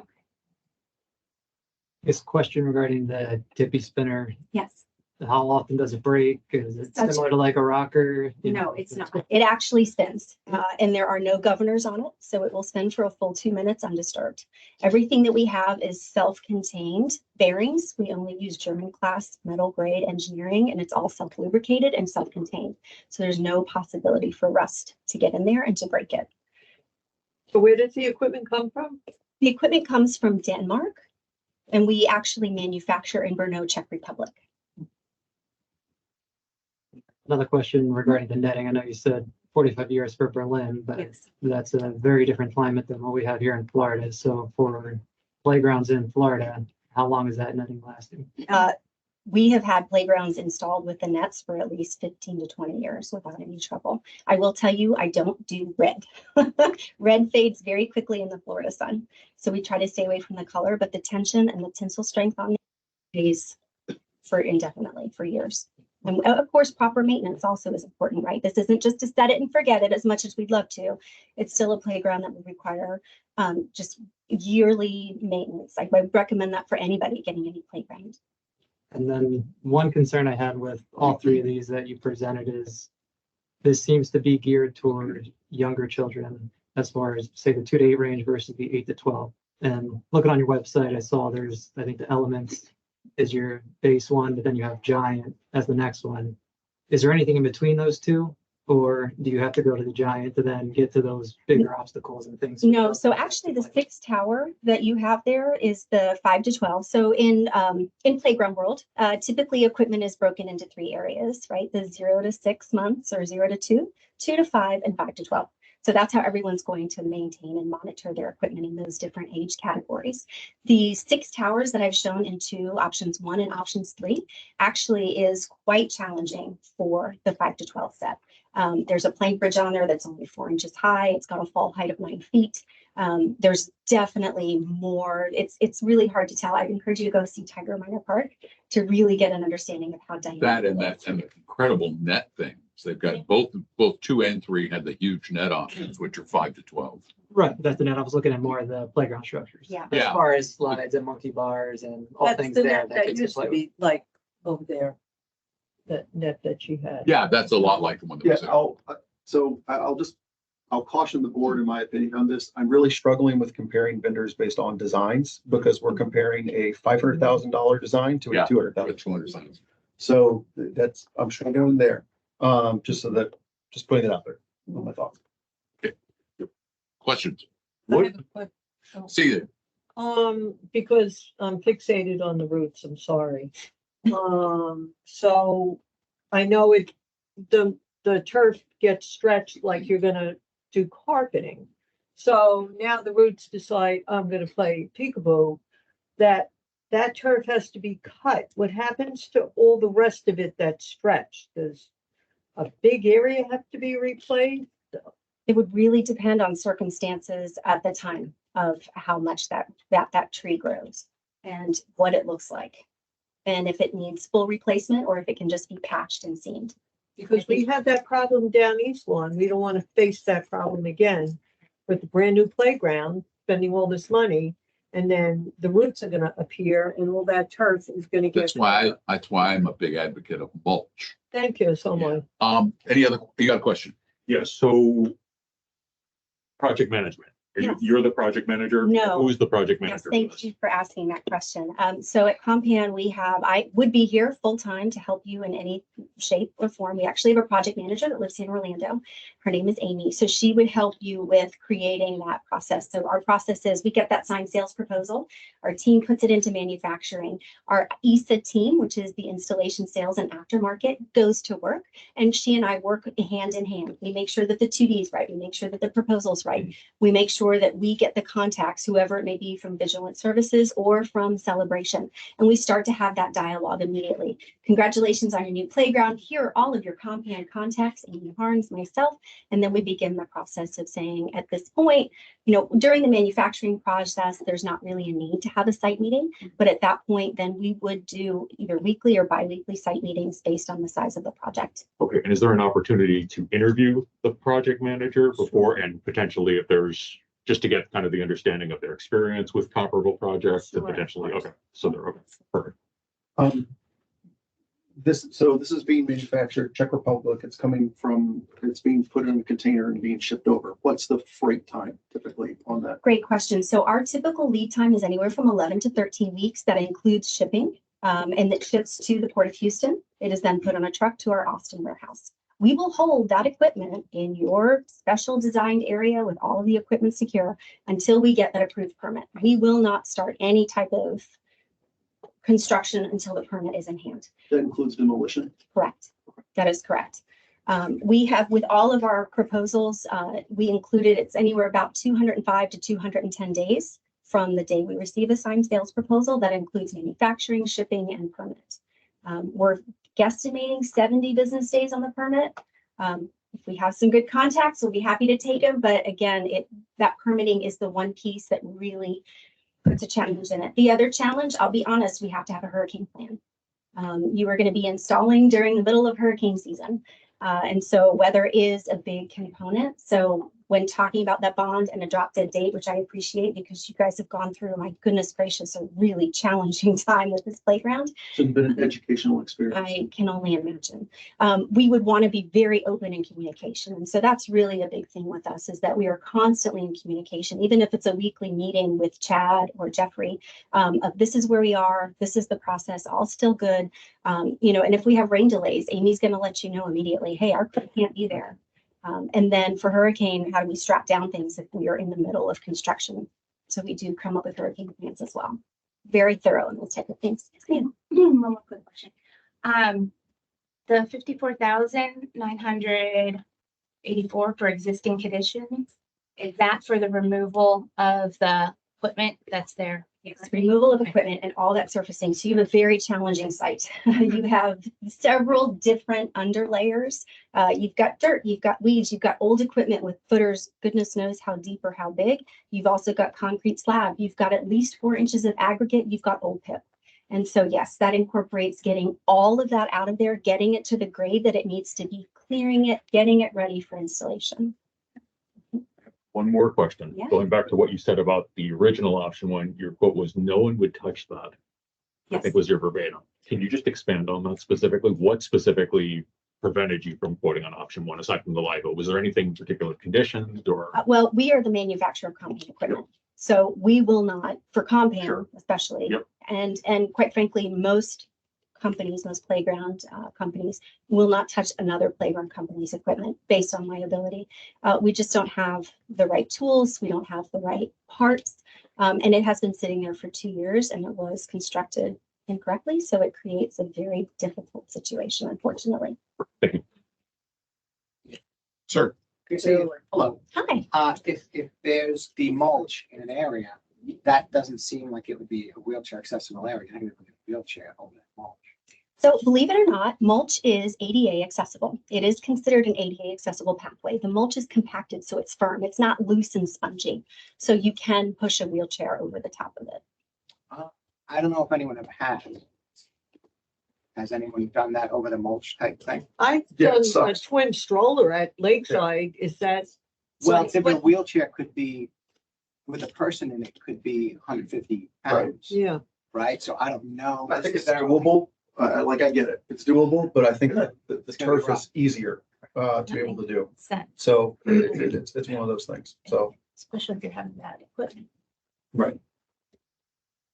Well, none of that equipment is wheelchair accessible, right? For somebody who's can't transfer. No, everything has a transfer platform. Everything on there is ADA accessible. Right, but somebody would have to transfer a person who couldn't get out of a wheelchair, right? So none of that stuff is necessarily, none of that stuff I saw, and I'm sure you have it, is wheelchair playground equipment, right? So the ADA, I understand, is ADA compliant stuff, which doesn't really mean a child in a wheelchair can use it. It just means a child in a wheelchair could be playground adjacent and be around it. Well, no, the idea is that the children, we're hoping, right, that many children have the opportunity to get out of that chair and experience spinning and thrills in a different sense and not be excluded from the play. Yes, but that's different than a child who can't get out of the chair. So I'm just pointing that piece out. Some of the stuff for a smaller child, a parent can kind of facilitate, but none of that stuff. And there is stuff that's designed for. Yes, and we do have that, and we could add that in if you needed to, if you wanted to. Sure. I kind of wanted to piggyback off what you're trying to say, because there's two separate things here. One of them is accessibility and ADA being ADA accessible, but the other thing is being inclusive. So they're two separate things. Well, they kind of overlay, but they're two separate things. So being ADA, like, yeah, okay, you could be adjacent and have your wheelchair, but is this equipment going to be inclusive of everybody? Because as a community, we should try and make sure that we can include everybody to play, not just like be at the playground. So that means like having a lot of like lower level things. So if someone can't transfer from their wheelchair, they could be like playing the drums or like spinning on that thing that you said, like spinning someone else or somehow participating. And I think that a lot of like everybody keeps mentioning like ADA accessible, and like that just means like, you know, somebody could be there, but being inclusive, I think, is also really important, because there are people that might not be able to transfer, and also people who have varying abilities. Like it was great when you said that you had that nice area that if they need a second, they can go and wait underneath, because not everybody can be, you know, totally sensory overload. So it was nice to like have a playground that would be inclusive of everybody, not just accessible. Because I think it's two different things. Any other questions? Yes. Bonnet Spring. Yeah. Did you design all of the playgrounds there or just? Compant did. Oh, Yep, okay. so you've seen it. So Yeah. yeah, the owl and the All train. The owl, the train. Yes, the nature natural slide, slides, okay. the embankment slides, yeah, and the Yeah. fitness as well. And so there's potential to theme this, and once again, okay. Absolutely. So very similar. Yeah, I'll say on the designs, I'll be honest, I don't see anyone at any vendor, this is a final design by any stretch. So I think, you know, we as a board have to come back. There's obviously the budget question that comes into a factor because We don't have unlimited funds. yeah, we don't have unlimited funds, but I also don't have a $500,000 playground versus a $200,000 playground. We're gonna get something different between the two. So right now, we're still dating. And I want to kind of understand each vendor. Yeah, first date, maybe second. Capabilities at this point. Yeah. How long does it add on if we start changing your designs? How long does it add on? That's to such the a great total question. So typically, since we have the site plan already, what we have a 2D site plan is what we call it, which is different from the survey. So I want to be clear on that. The site plan is our construction document that we use. Since we already have that laid, if you say to me, you know, in this catalog, which I'll leave here, and you say, gosh, Audra, I really love this piece. Would it fit? Can we replace it, change colors? It takes about a week to 10 days. And then we would reprice everything for you. So we're probably looking at about another 2 to 3 weeks before we would come back with the final proposal. And then we'd all agree. And Hopefully. then 2 to 3 weeks. Yeah. 6 months. Another. Okay, thank you. A good question though on that. Is there any equipment that is stocked in your Austin, Texas location? No, we do, let me answer this. Yes, we do have a warehouse full of equipment. And we have certain things, the Supernova, some spinners that are stock items that just are going to ship. But typically, no, we want to make sure that you're getting a very neat playground. We don't like to do cookie cutter. Sorry, I'll clarify, more for replacement. So for I have replacement. something that breaks. So is it the same timeframe No. for 11, 13 weeks to No, get a it wouldn't replacement be part? that. No, it depends on the part. Now a slide, unfortunately, I can't air freight a slide. Right. Lake Eola Park has been there since 2009. That's a compound playground. They had a slide break.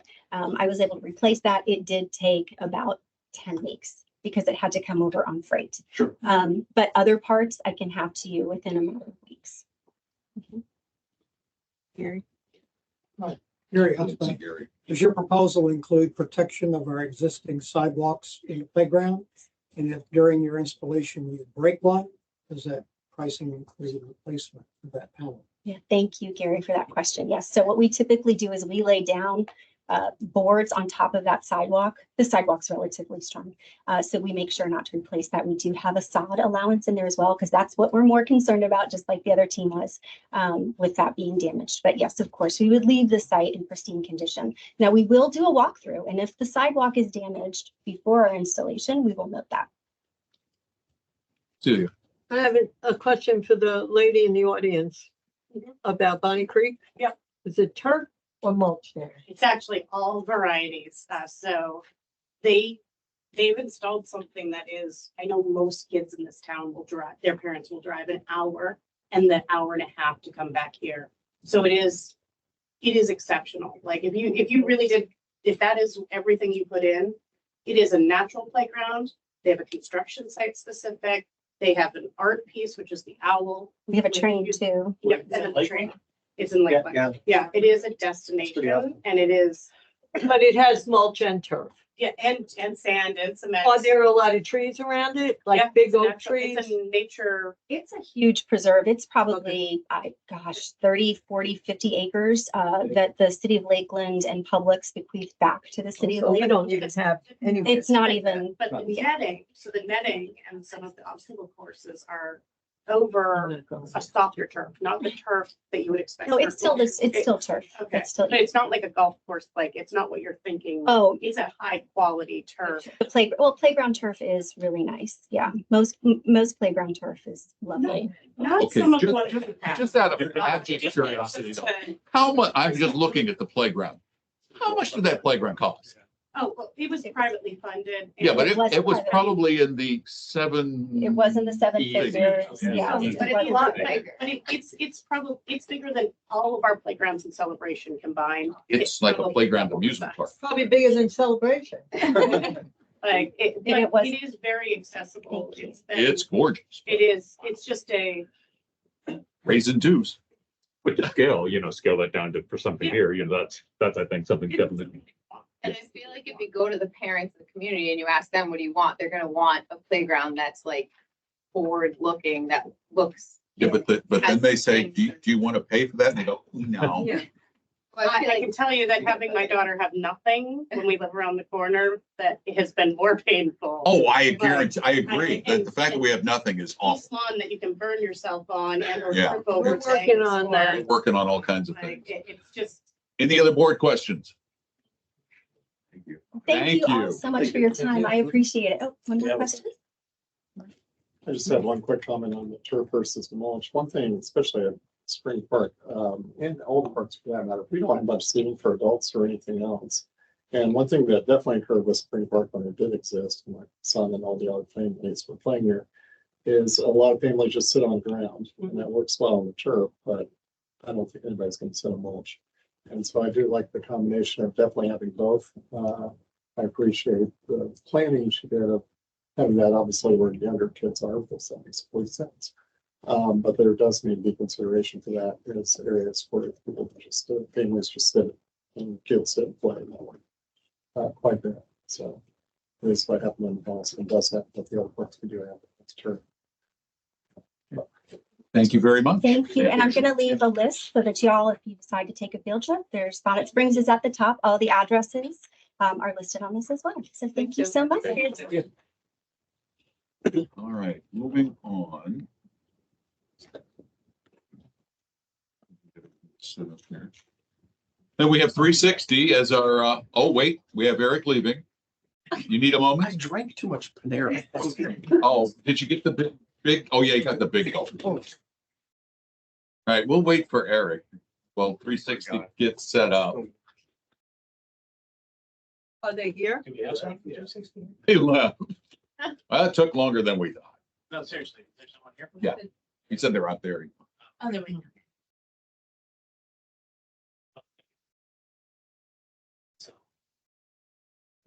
Might as well. We're gonna take a 5-minute recess. Yeah, no, it can be less. 2 minutes. 3.5 minute. 3.5 minutes. For those of you online, I'm gonna mute the room while we're in recess. You want to plug your.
And it's a really tough question to answer. So if you have a high profile project that has gotten a lot of attention from the county's standpoint, they tend to move that permit pretty quickly. We managed a project that was on the news and that permit went really quickly. And plus, we've got Peggy.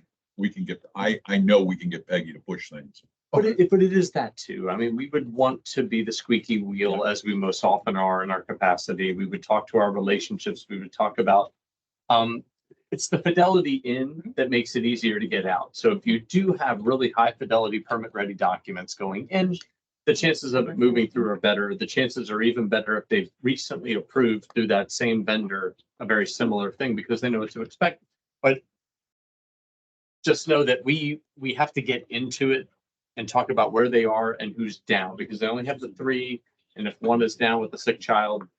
Oh, sure. Yeah, I think as we're going into the selection of a vendor process, that's also where we're going to rely on your recommendation, knowing where we're not necessarily sitting specifically from permitting, but knowing a vendor that, what are we looking for permit ready documents or sort of things? You make sure they have a complete package and those sort of things. So once down selected, and this is very hard to flush out and vet out in that form, but 2 of the 3 vendors so far have talked about their engineers, meaning not their in-house engineering staff, but their engineers, their go-to, the people that they have had in their perennial capacity. That tends to bode well for efficiency and smoothness. If they're brand new vendor that is trying to source out an engineer to do their design documents, naturally, it's going to take a little bit of time. But in pre-con, Vigilant, Chad, and Mark will be sitting down with the selected vendor and going through all of these elements in finer point. It's very hard to use it as a criterion on which to decide. Sure. Okay. And the only last thing I'll say is, as we ask questions like, how long do you think permitting is going to go? Just know from this dialogue here, whatever they say doesn't really matter. Yeah, It's as exactly. long as it's going to take, unfortunately. Shouldn't be a segregator. Perfect. Thank you. Yeah, you're welcome. All right. Just one question before you start your presentation. Were you provided any budget in the No. RFP? No? Yeah, we caught on in the first conversation, it's 250. That was the first thing we caught on about that in the bid bond. So that was the first things we were out researching, looking. Okay. But we just emailed somebody the renderings. Okay, I may have received that one. But we were 360 Recreation. I'm Tracy Gill and Jennifer Garcia. Hello. Hello. And it'll pop up here, but and the playground manufacturer we represent is Blue Imp. Very as strong as anybody out there with comparable best warranty in the industry. Has a lifetime 20, 10, and 5. You know, I've got some information I'll leave with you on the warranty breakdowns and that type of stuff. But what probably sets us apart on the warranty is that we do offer labor is not included on the warranty, but us 360 will include 2 years of labor as well. That's different than anybody else does. They'll charge you for labor to come out and change a part. So that's one thing that sets us apart a little bit. We do have, we'll get it here, maybe come up. There we go. We do have a 5 to 12 structure with an earthquake net climber in the center there. Triple slides on one side. There's one more rendering there. It shows a little better look at it. 2 to 5 structure as well. 2 different sets of swings. One's a hybrid swing, as you can see on the left there, with 2 belt swings. And the far one's got TOT seats and 2 ADA seats as well. Climber back on the far back right. Couple little panel houses there on the left, but it's approximately 200 child capacity can play on this at one time. And we're showing artificial turf, which is our favorite. We love artificial turf. We do a lot of artificial turf. One of our recent projects is back here in your new subdivision in Island Way. We do playground and artificial turf there. You can look at really nice project back there. We've got another. Where? Island Village. Island Village. I'm sorry, Island Village. So you did the playground in Island Village? Yeah, we did the artificial turf there. There's a swing set, 2 playgrounds, a large net climber there, and a small 2 to 5 playground. So really good artificial job there. You can see, but we also have a large 37,000 square foot artificial turf field up at the Mater School in Davenport, just finished. And you can see some really nice product there. Just can drive by and look at it. So we just recently did the Holy Redeemer School here in Kissimmee, artificial turf playground, sunshade. Got a lot of local projects here, pretty close. Other recent towns, town of Arcadia, we just finished last week. Jennifer can give some insight on other projects that we got completed just recently. Same playground, same artificial turf. Can you comment a little bit about the relationship between yourself and Blue Imp? So are you the representative for Blue Imp in the area? We are the sales distributor. Okay. Yeah, Got it. we do the installation sales and we do the southeast with them. Okay. We do use subs as well. We have a couple that we like that do really good work, but they are subs too. But we keep one of them particularly busy. They just work for us in particular. Got it. In similar relationship where you have a subcontractor that would manage the playground installation itself and then another subcontractor that typically would come in and do the surfacing? Yes, yes, we do. Our installers can do artificial turf as well, though. We have one crew that can do it as well. They can do turnkey from the installation of the playground and the artificial turf. And they do the demo as well too. So it would be no more than 2 crews, maybe just one that would do the whole project. And Blue Imp is the one you have in Island Village. Blue Imp is not, but this is what we present and we like the matchup here. Okay. Yeah, it's a metal line now, 3.5 inch post, 36 inch decks. It's pretty much comparable to what everybody's doing. And we do have a 5 inch post if you want to go larger, like back there, but I think it's overkill. With a larger deck, but this one I think is a really good matchup, good fitting for your park here. Does your proposal include all turf throughout the playground? So that was the other thing that I did know. I did pick up on that. It does include all turf and it's not just the play pad, in the fall zones, it's throughout. So we do not just we put a play pad underneath so it's safe throughout if the kid's running. So outside the fall zone, I know I did hear it mentioned that, there would not be a play pad, but no, it includes a play pad throughout. What about the tree root issues? Have you dealt with that? Absolutely. Yeah.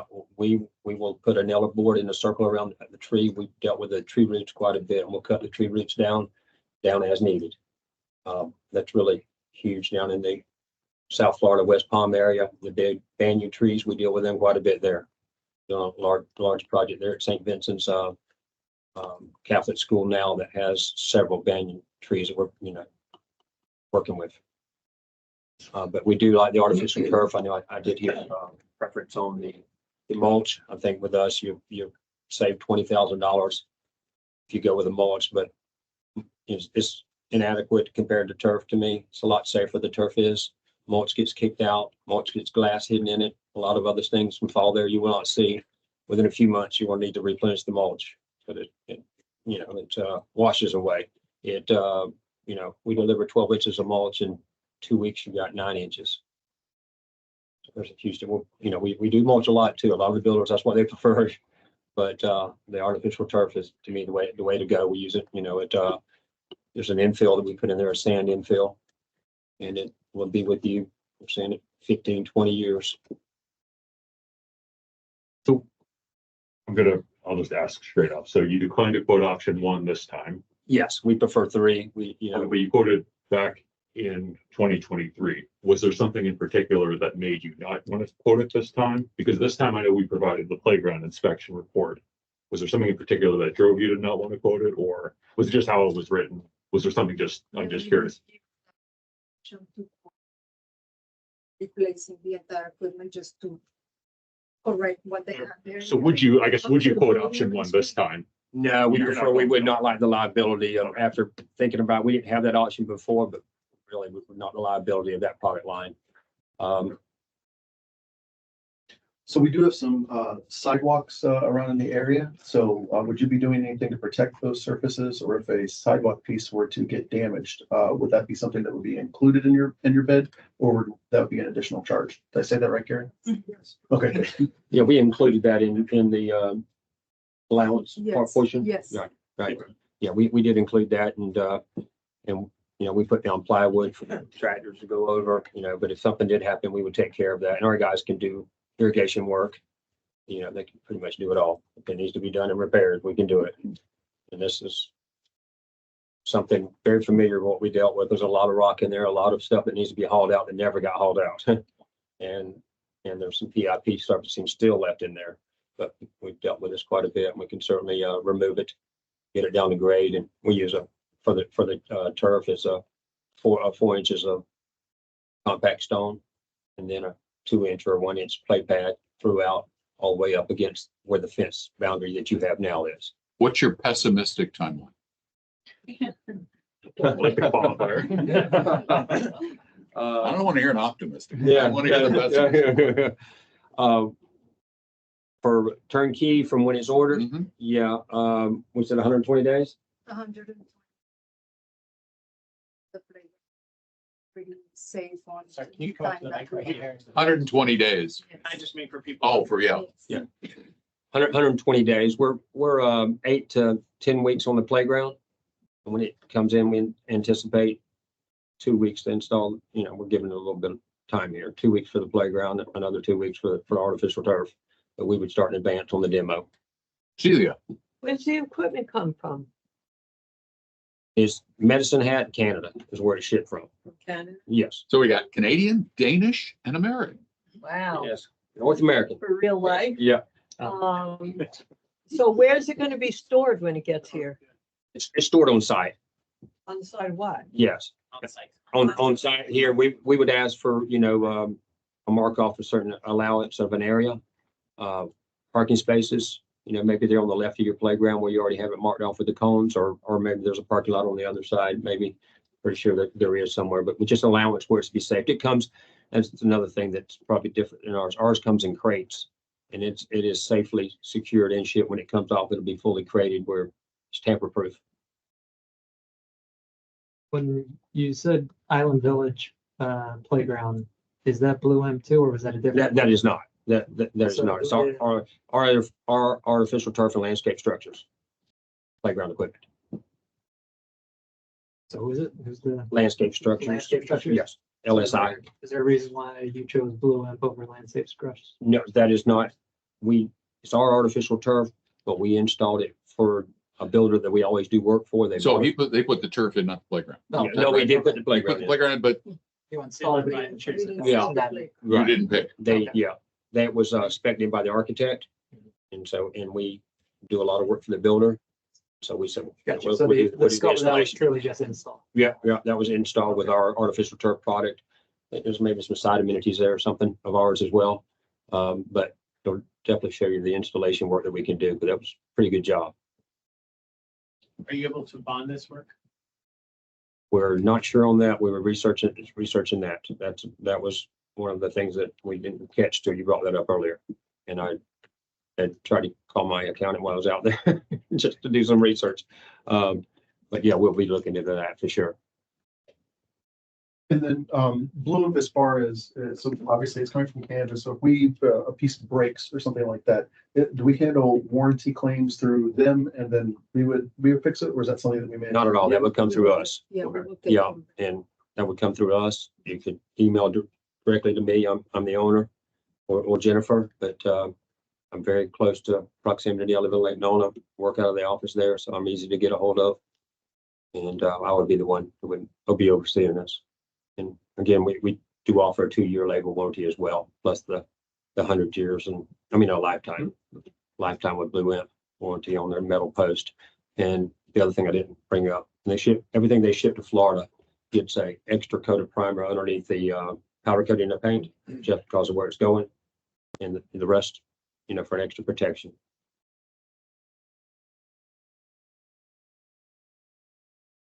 Any other questions? Was there a reason? So I know we had the proposals due the 15th of March. That sounds about right. Okay, we got yours a few days later. Was there something specifically that held it up, or just Yes. transparency that you all? No, yes, there were. We only got it 2 Fridays ago. It was, I think, Vigilance fault. right? Yeah. So Yeah, we, I missed okay. the first distribution and I called to follow up with Yeah. him. Okay, we got it. And then he called Jeffrey like a few days later. I was like, I didn't get it. we actually turned this around in 4 days. No, it's good. Yeah, 4 days. Okay.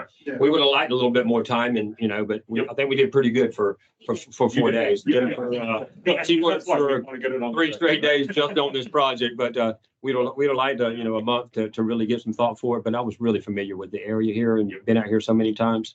But I think it was a really good equipment choice. There's a lot of, that's another thing Blue Imp does well. They probably offer more color choices than anybody in the industry. You can do color combinations on the slides. It's showing all green on the, you have another slide there? There's a triple slide on the far end. It's a really neat piece. There's one more, there's a third one. There's a slide. So those slides can come in sectional different colors to really make it pop. You could do the lime green, every 2 foot in there or whatever. It's just not, does not have to be solid green. So they do a really good job, but different color on the post. We can do your logos, anything in panels, but they're really good manufacturer. Pieces that aren't necessarily included in here. So like, obviously we know we've heard about the site survey itself and that sort of thing. But like dumpsters for the removal of all the concrete and that sort of thing, that's included in this. Yes, included. Yeah, included with the demo. Gary has a question if you would. Gary, I got a great question. Hi, Gary. I apologize if I missed this. Who will be the project manager for this site? And I didn't catch, how many subcontractors do you have? There would be 2 subcontractors on this job, one for the playground install and one for the artificial turf, but I will be the project manager. Demolition, They are playground guys with demo it. your project manager, Me, full-time. full-time. We have one full-time installer that, would be overseeing it, but I'm his point of contact and always on, So there'll be one guy there. all the time. Yes, Start to finish. from start to finish. Question, tell me about your company, how long you've been in business, and any guns that you brought in around the area that we could. We've been in business since 2018. We have over 20 years in the playground industry. And we have, I've got a list of references, just ones that are recently here that I can leave with you, but I'll read off a few here. The big customers, the Diocese of Central Florida, they do a lot of work for the Catholic schools. We've probably done, I don't know how many schools for them, artificial turf, playground, sunshade, site furniture, which the Holy Redeemer School in Kissimmee that we just completed is part of that diocese as well. They have artificial turf, principal there, Anthony, anybody wants to talk to him about our work, certainly can. We've got a really good relationship with the Diocese of Central Florida. What else do we have around here? Blue Tree Resort in Disney World. We do quite a bit of work for them. We just finished sunshades at their pool and got another order coming up with them as well. That was just recently completed. What's that? Seminole County. We just did playgrounds, artificial turf, sunshades, site furniture, music equipment, outdoor music equipment, basketball court. We just did that for them. Any other HOAs? I see Cedar Bend. Cedar Bend, yeah, HOA, Cedar Bend, Avalon Park, Vista Lakes. Lot of HOAs. Okay, that we do quite a bit of HOAs. Any other questions? Thank you very much. Thank you so much. Appreciate it. My pleasure. Yep, my pleasure. I'm going to leave this with you guys. Got some catalogs also want to leave with you. Please. Yes. Please. All right. So do we have anything else as a board we'd like to discuss this evening before we end this thing? So, Where we go from here? yeah, where we go from here, I think is the question. So I know we obviously have a meeting coming up on Wednesday, and that sort of thing. I think, so this is where I'm going to ask the question to everyone here of understanding. I think, as the saying tonight, we're kind of in the dating process. And we're kind of trying to figure out what we want to do. As I said, I'm not actually comfortable with any of the designs that were presented by anyone. I think that we would want to make refinements. Like that chair. So the chair's nice. It's different. It is cool. We've been to the Kissimmee Park, climbing on that one. But I think, to me, the piece where we're trying to figure out now is understanding the selection of a vendor. And so I think once we have, correct me if I'm wrong here in this reasoning, but we're going to select a vendor. And then from that point is then where we're actually going to finalize the Tweak, budget. and budget and tweak. But design. I think we need to start from the point of budget before we even consider, because I don't know what we have in reserves for this purpose. What is the plan for the funding thereof? I think what we should do is have the finance committee look at what was proposed, as well as Parks and Recreation Committee, and have them make a recommendation to us. Yeah, but again, I want to start from the money. That, well, we can include them because, you know, essentially, we're already at a loss at 114,000 for the equipment that's already there. And that was out of the reserve that didn't even fully cover that. So we're already adding that to the price that we have here for this project. What was that reserve? 160,000? Well, Lauren went on, right? Lauren, yeah. Yeah, that's what I want to know what the reserve was. I think so. Spring Park playground equipment was budgeted as $90,000 in 2022 as a reserve replacement. Then synthetic lawn that was there was an additional $70,000. So 160 total. 160. You were right, 160. But we spent 114. Right, which means we spent 114. And the question really becomes, before we throw it to Park and Rec or to the board or anyone, is where is the money going to come from and how much money? But what I'm saying is, as a board, Right, us, where is it gonna? where is it going to come from? I don't want to know what everybody, I mean, what the world, we have to figure out where we're going to take this money, how we're going to fund this. Are we going to raise dues to get this money? What are we going to do to get the money? That's a lot of money. It's at least $250,000. Yes. So if we're gonna have that conversation, how are we gonna have it now? You wanna have it now and we can just stay here until we hash it out? Do we want to have another meeting set up? That's or do what we I'm wanna asking. Discuss it. That's what I'm beforehand? asking. It's premature though I agree, like Parks and Rec, we haven't gotten to the design, right? We're at the point now of just talking about capabilities.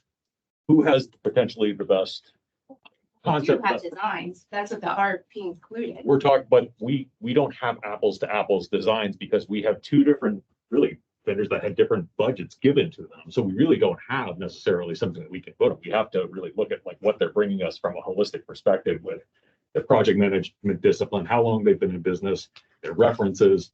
That's going to be down select where we work through that. And Yeah. then currently we looked at the budget. I think that's But what it's, we for can do. example, we've got one proposal that fits everything everybody wants pretty much. It kind of comes, but it's $500,000. Mm-hmm.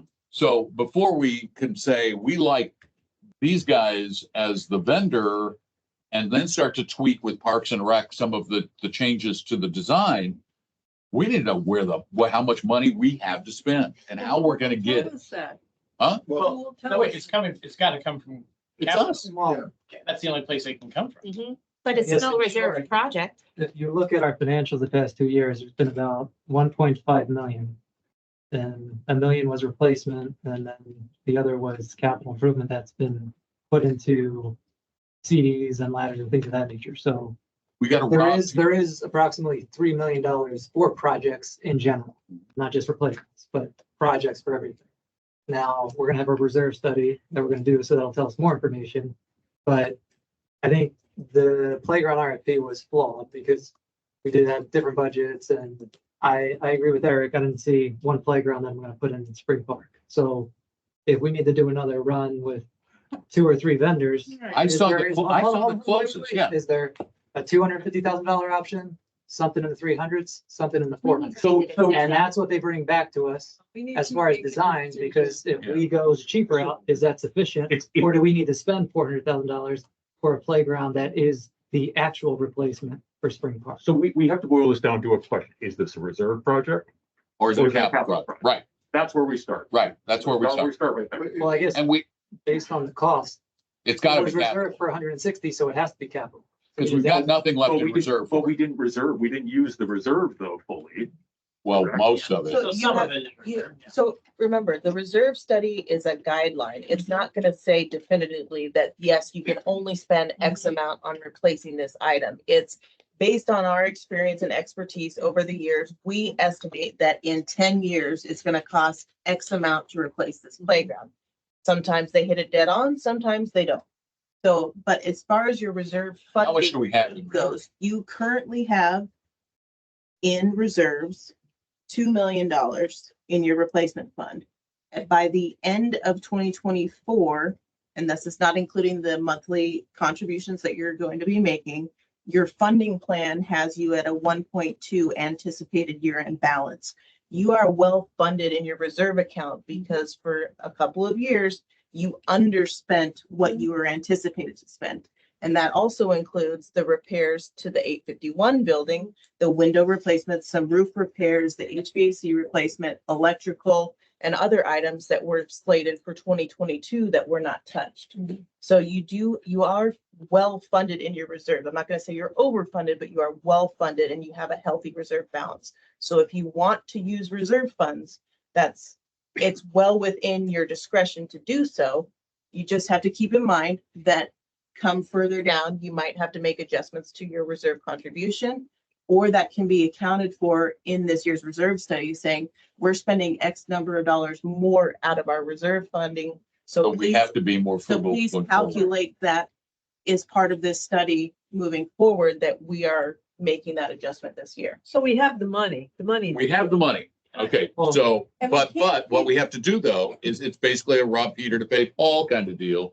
We have some that we didn't spend that we can spend, and others that we may get a surprise in the future and find out that we didn't, we spent too much. So I think as a board, so let's say we have the money. We got the money. Perfect world, we got the money.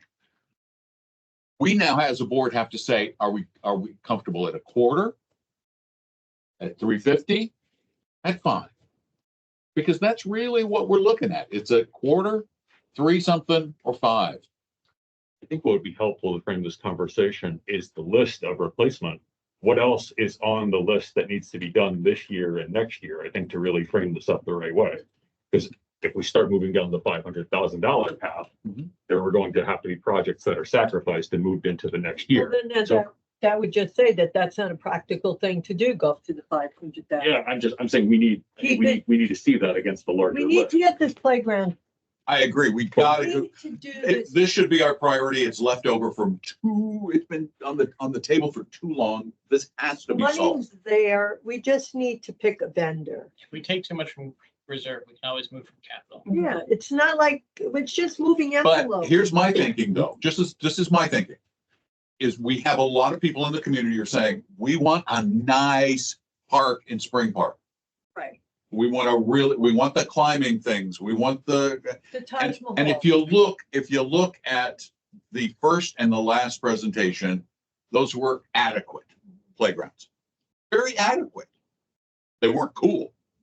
The one in the middle from Denmark, that could be cool, Right, but it's gonna be that's half a fine. million. But so here's where I struggle. So number one, I think we need to remember that the average and anticipated lifespan of a playground is 20-25 years. So we're looking. You're talking about amortization. Yeah, exactly. We're amortization over time. So yes, it's a big chunk to swallow. I get it, but amortized over 20-25 years, a little bit easier to swallow when we look at it that way. The other piece in this is that I have, looking at Blue Imp and Burke and Compani or Compat, thank you. I think all of them could make whatever playground we want out of the equipment that they have. I don't think any of them are a bad manufacturer of equipment. I think there's a couple of things that we need to understand about them versus, replacement parts. Are we okay with them coming from, that they got to be put on a boat somewhere? Or are we okay that, it might be a little bit shorter if it's manufactured in the US? I think to me, it's less about the design and the equipment itself, and it's more about the vendor at this point. Well, I think we're comfortable going down to 2 here. The vendors are all gone. I'm comfortable dropping 1 now. And I think we might all be on the same page with that. I think we are. I mean, are we comfortable dropping 360? Yes. I am. Or I would be. I think nothing against, I like working with people that it's a smaller operation. I think the other challenge that we have is that we're in the boat that we're in because we went cheap. And We're in the boat we're in because we went cheap and we went inexperienced. We know those two. Compan We went cheap. It was. Compan and Burke are highly experienced. That's All you have to do is look at their other projects and go, these guys know what they're doing. so, and I think too, it's also the project management side of things. Just in understanding, where we're at, I think we need a little bit more of the hand-holding and a little bit more of that high profile. And yeah, we're going to pay for that. That's okay. Vigilant, what What they think? Yeah. Yeah. They're our representatives. What do you guys think?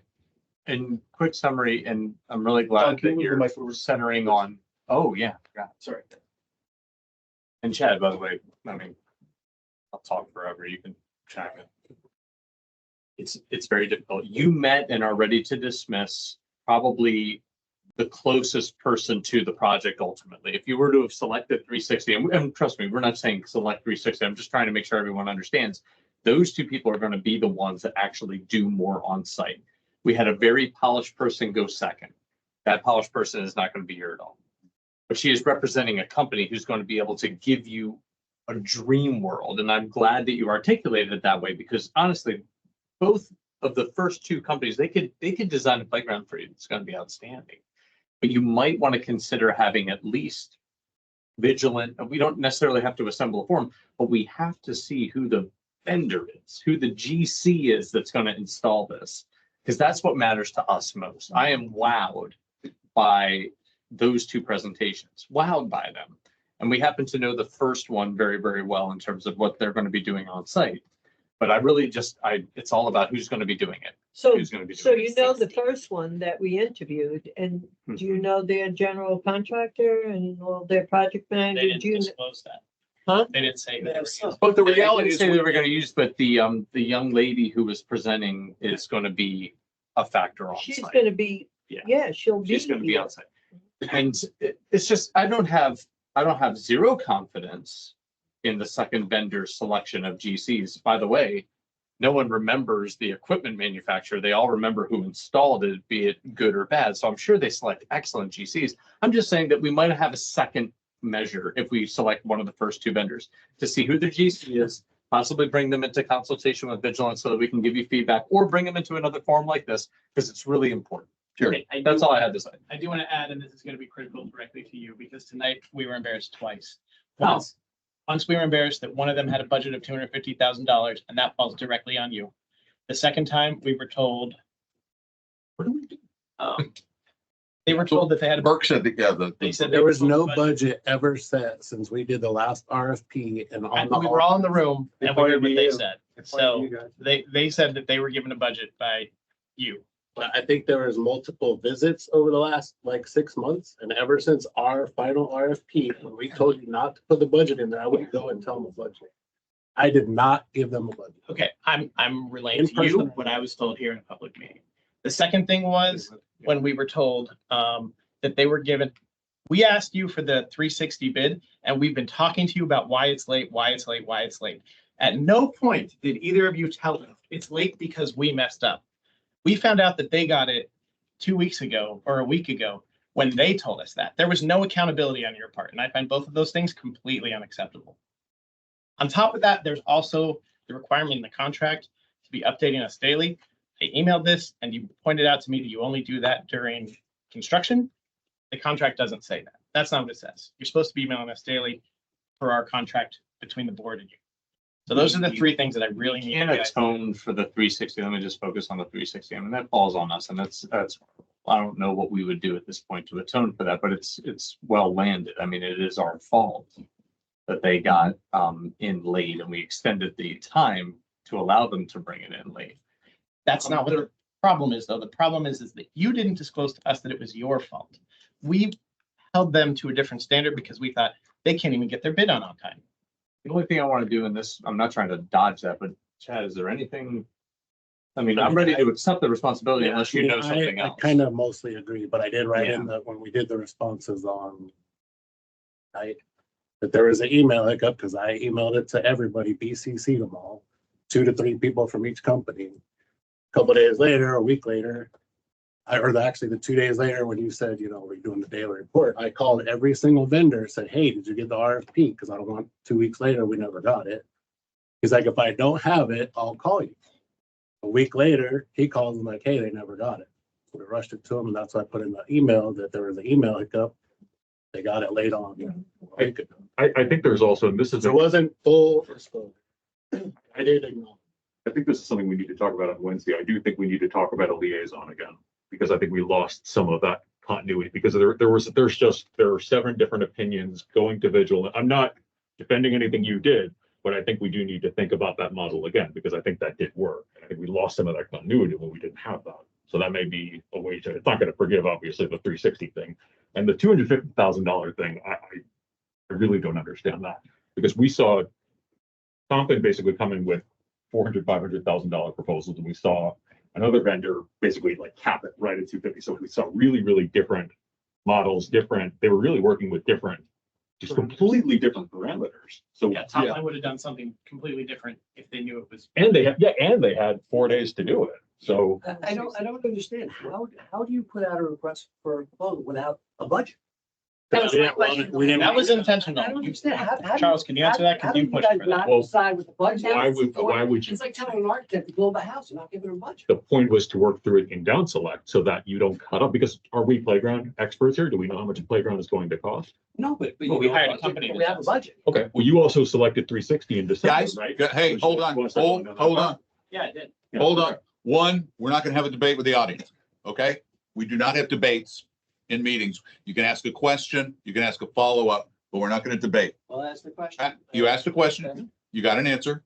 No, I didn't get it. Charles was just answering it, but you're arguing with him, sir. Yeah, no, excuse me, it's that. He started to answer the question and you're saying, how do you, these are rhetorical questions. Charles said the reason was because we weren't playground experts and therefore we're leaving it open so that these guys could give us bids, is what he is saying. Now, this is a new board now. This is a brand new board. We were not involved in that process, the new board. Therefore, we are where we are, and we're going to move forward from this point. So now we have to work with what we have, and we're going to figure it out. Blaming everybody isn't going to get us moving forward. It's not. I know people have done dumb things. I know you guys made mistakes. We've made mistakes as boards. We got to move forward. We have to decide what we're going to do, and we can't take 6 months to do it. Okay, so along those lines, next step forward on Wednesday's meeting, do we need to have an action item of revise the playground RFP? So 2 days to update it as far as, do you put 3 budgets out there and provide those terms to? No, I think what we do is we issue what we were going to do in December, this time with actually a relevant RFP. We say we're going to award it to a potential successful vendor. Can we just pick the vendor Wednesday night and proceed? I don't believe we can pick the vendor Wednesday night based on this. This right now we have 500,000 and 250. It's really what it comes down to. Going back to Jared, are we comfortable having it between Compton and top line? Are we good with that? That those two? Let's, Katie. Compound and top line. I mean, I respect what Vigilant was saying with 360 too, being of some value of having their project manager on site. Is that what you were saying before? It was more or less, I think someone is going to be on site for many of the vendors. It was just more or less that you actually saw the person who was mostly going to be on site in 360. You got a chance to interact with the belly button that is going to be here more often than any of the others. But it shouldn't be the single criterion by which you select the vendor. It just happened to be, in fairness, as we do, I wanted to enunciate that. So is that well, I think Celia also asked, what was your overall feeling of the 3 vendors? My overall feeling of the 3 vendors was that, oh boy, I'm sorry. Thank Mark. I mean, you don't need to give me that. You have exceptional support, logistics and other from the first 2. You have what we would call, I mean, I'm just going to be as brass tacks as I can possibly be. You have a smaller firm in 360, but certainly prolific in Central Florida. I mean, they're doing work for Disney, the Diocese of Orlando. I mean, they were invited to the table for a reason. All I'm trying to illustrate is that they passed through an eye of a needle already to get to this podium and present to you. You're not, from what I'm understanding, you're not able to segregate on cost alone in this meeting in the way that the costs were presented. But I think that there is a certain amount of risk reduction had in selecting a vendor based off of their presentation and qualifications, knowing that the cost differential is not going to be something that is so extraordinarily egregiously off that you're going to be really, bankrupting the coffers to execute the same concept between the two. There might be a cost difference, yes, but I don't think in our experience that it would be enormous. Now, let me just go back and rephrase this. Okay. Compan and Topline, again, based on their presentations, which you've got to put a lot of stock in how well people present. Mhm. I think that says a lot about the quality of the firm. They both also have resumes that are miles longer than 360s. I don't care how good 360 is. And by the way, the one resort they said they did at Disney is a Westgate resort. It's not a Disney resort. I was wondering that. It's a Westgate. Okay. They're not. I agree with Jared. I think we have two excellent companies that if we can find a way to bring them together in a similar cost and similar styles, which we don't have right now, that we really do have two solid vendors from whom to choose without going clear back to a new RFP. Celia. So with Topline, the first people that presented, they're here. The equipment is manufactured in the US. She's gonna work on the site when this is all getting done. I'm not going based on the price. I'm going based on how they presented themselves and how they're going to build this playground to us.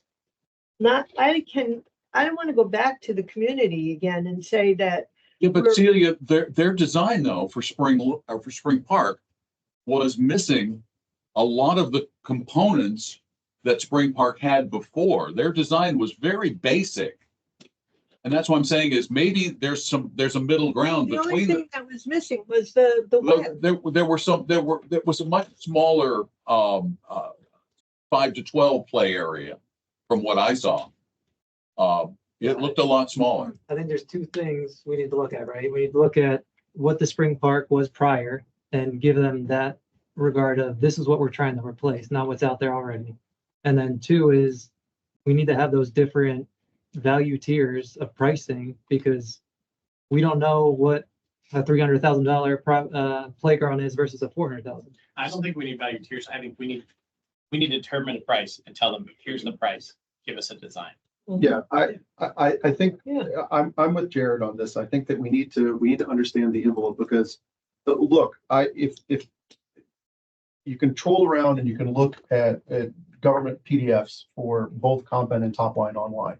Both of the proposals that they put in with other playgrounds throughout the area for government institutions you can find online, they're all about the same cost in line between one another.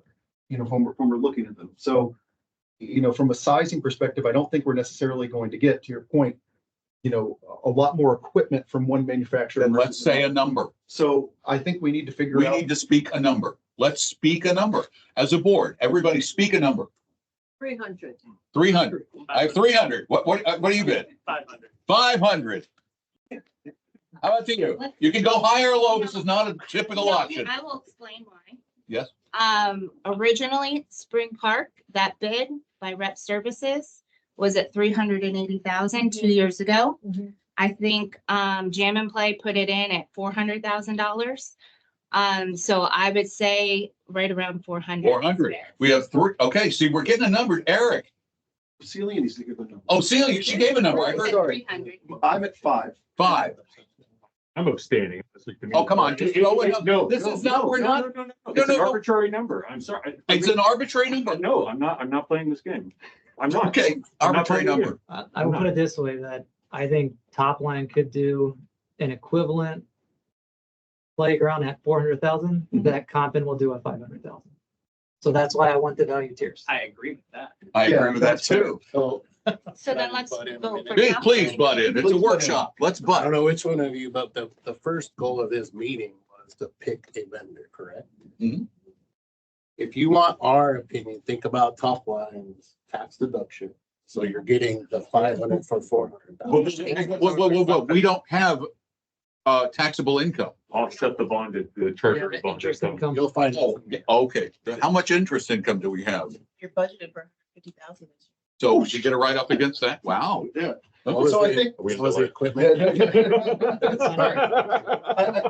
But that's what I'm saying. I wanted the tiers because I think Topline has So cheaper 80, 90 equipment than grand in the Compan. tax rate. Yeah, I think to me, so We're paying for equipment made in Denmark. That's expensive. No, it's made in Czech Republic. it's made in Czech Republic, yeah. And so I think to me, here's my thing, and I'll explain why I said 500.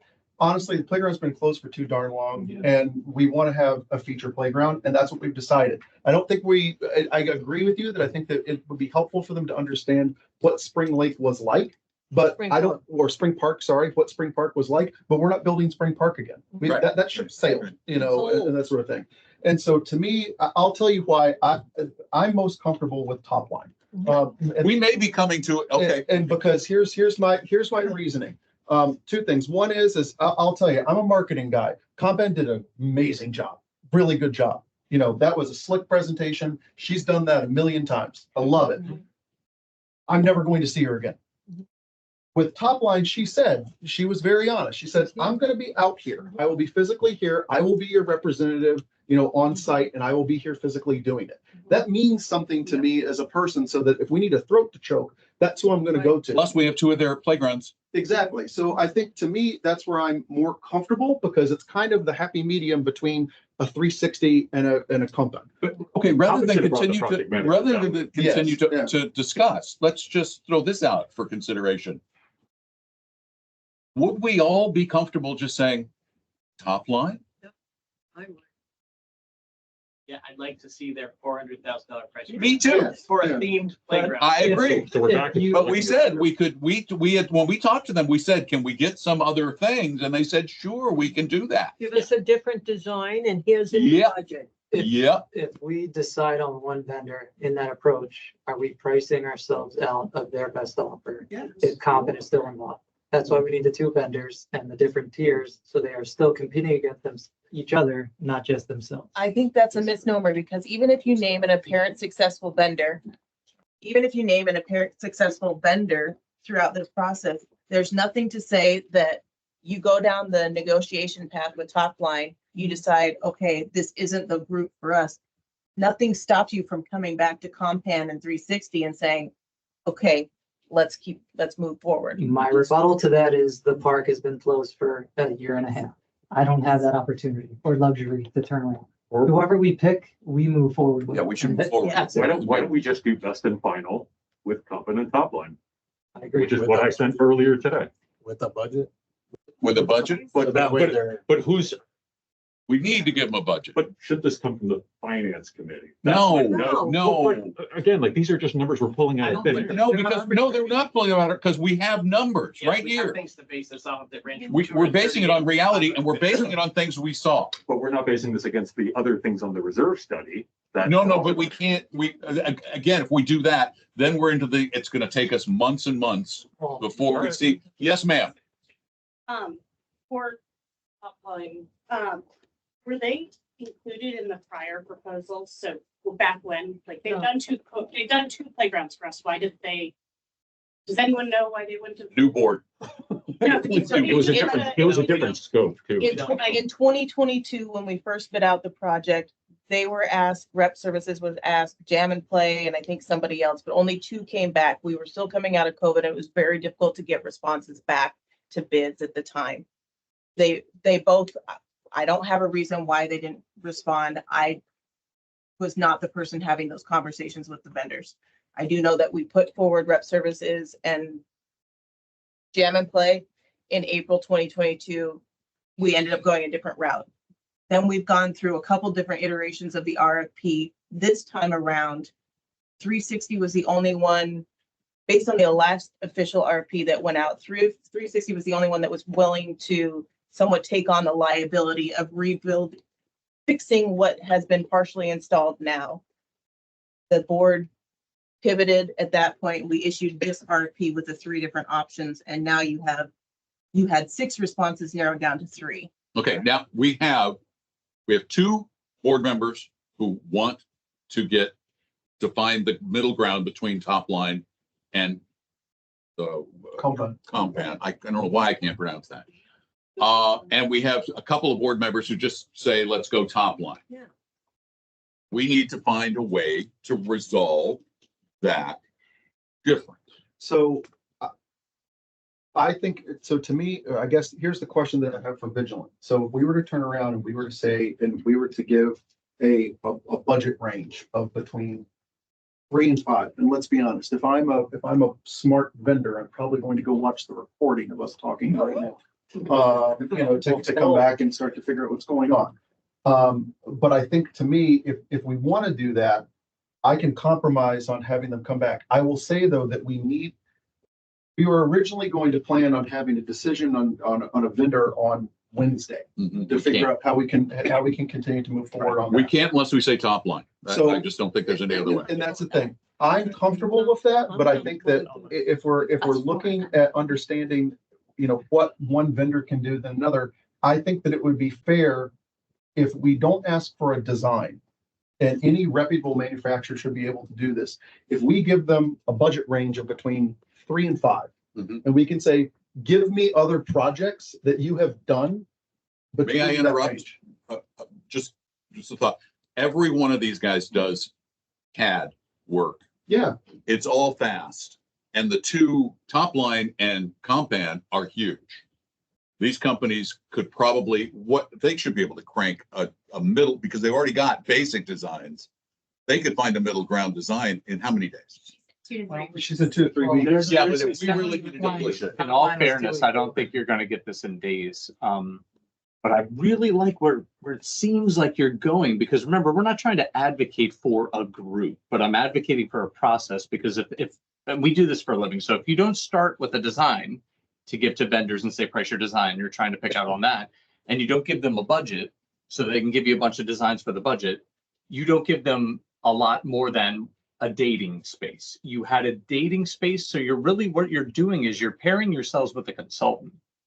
So which consultant, because that's what they are basically, is the consultant you want to work with to get a design iteratively for a budget that is not defined. Because I want to make sure that that's known, and everyone can go in any one direction. But in our opinion, I think you actually do have enough information to select a consultant tonight. It's just a question of whether or not you want to go further down the paralysis analysis. So I think we can award a successful bidder, not a contract on Wednesday night, but I Right. think we can. Definitely not a contract, award no. A successful bidder to finish this conversation with Top Line. Does anyone have any objections with that? I am fine with going with Top Line. I really am. If the board is done with Compen, then I can be agreeable to Top Line. Yeah, I think that's what we should do. And I think we have a general consensus, maybe not 100%, but we're close. And Andrew, I don't think we need to finish it with Burke and Top Line. If it doesn't work out, We need to come back. Compen's back in. Yeah. So I don't think we need to tell them that it's not theirs at this point. No. And the process would be, if the board elects a vendor at this stage in the game, Vigilant writes something that has no teeth in court, but it's a little more formal than a letter. It's called an LOI, letter of intent. We would issue a formal letter of intent on behalf of our client to Top Line, saying, hey, congratulations, you're selected. We want you to proceed in what we call pre-construction consulting. And that's that where just we bring gives in, them- that's where yeah. we bring in Parks and Rec. Right, yeah. Because I think to me, there's been some good comments from the audience. Full disclosure, Top Line and Burke did the playground in downtown Kissimmee. And it is pretty dang cool to be able to look at that. That's also it's more in line of the budget that we're talking about now, not what's proposed here. Yeah. So go ahead. I'm just gonna interject, because we just received an email from Top Line saying, thank you all for the opportunity to present to the board. If there's a moment to present another design that is more in line with a different budget of the other presenters, I would be more than happy. If she's watching online. Yeah, I was just gonna say. One is Tell them to wait. Yeah. Hurry up, come back. The other thing I'll say is there's a finance committee meeting tomorrow night, so I will ask about where the funding should come from and 400,000, how they feel about that. I'll just get opinions from them Cool. tomorrow night. Yeah. That would be awesome. So we'll present that. So I think we can then come back Wednesday and have a formal vote and say to this lovely community we live in, we are going to start the playground. And I think too, once again, being crystal clear in communication, that we're understanding that this is not awarding a contract. Right. We're not awarding a contract. Yeah. It's just a successful vendor. I'm going on the second day. Why would you, I know you're not committing to them, but why would you lead in their direction without seeing what they're gonna do for that budget? They might give you one more chair for that budget. And then you're gonna have egg on your face again when you go to town and say, we gotta start over again. Well, no, Why would you? we're not going to start over from scratch because we already have other vendors. But why would you not just see what they have to say before you commit to them? Because we would like to make a decision on Wednesday. It's gonna be the wrong. Okay, we're not going to argue. As I said, you're arguing again, sir. Sir, you're out of order. Don't stop talking to me like I'm a child. Oh, okay. No, I'm sorry.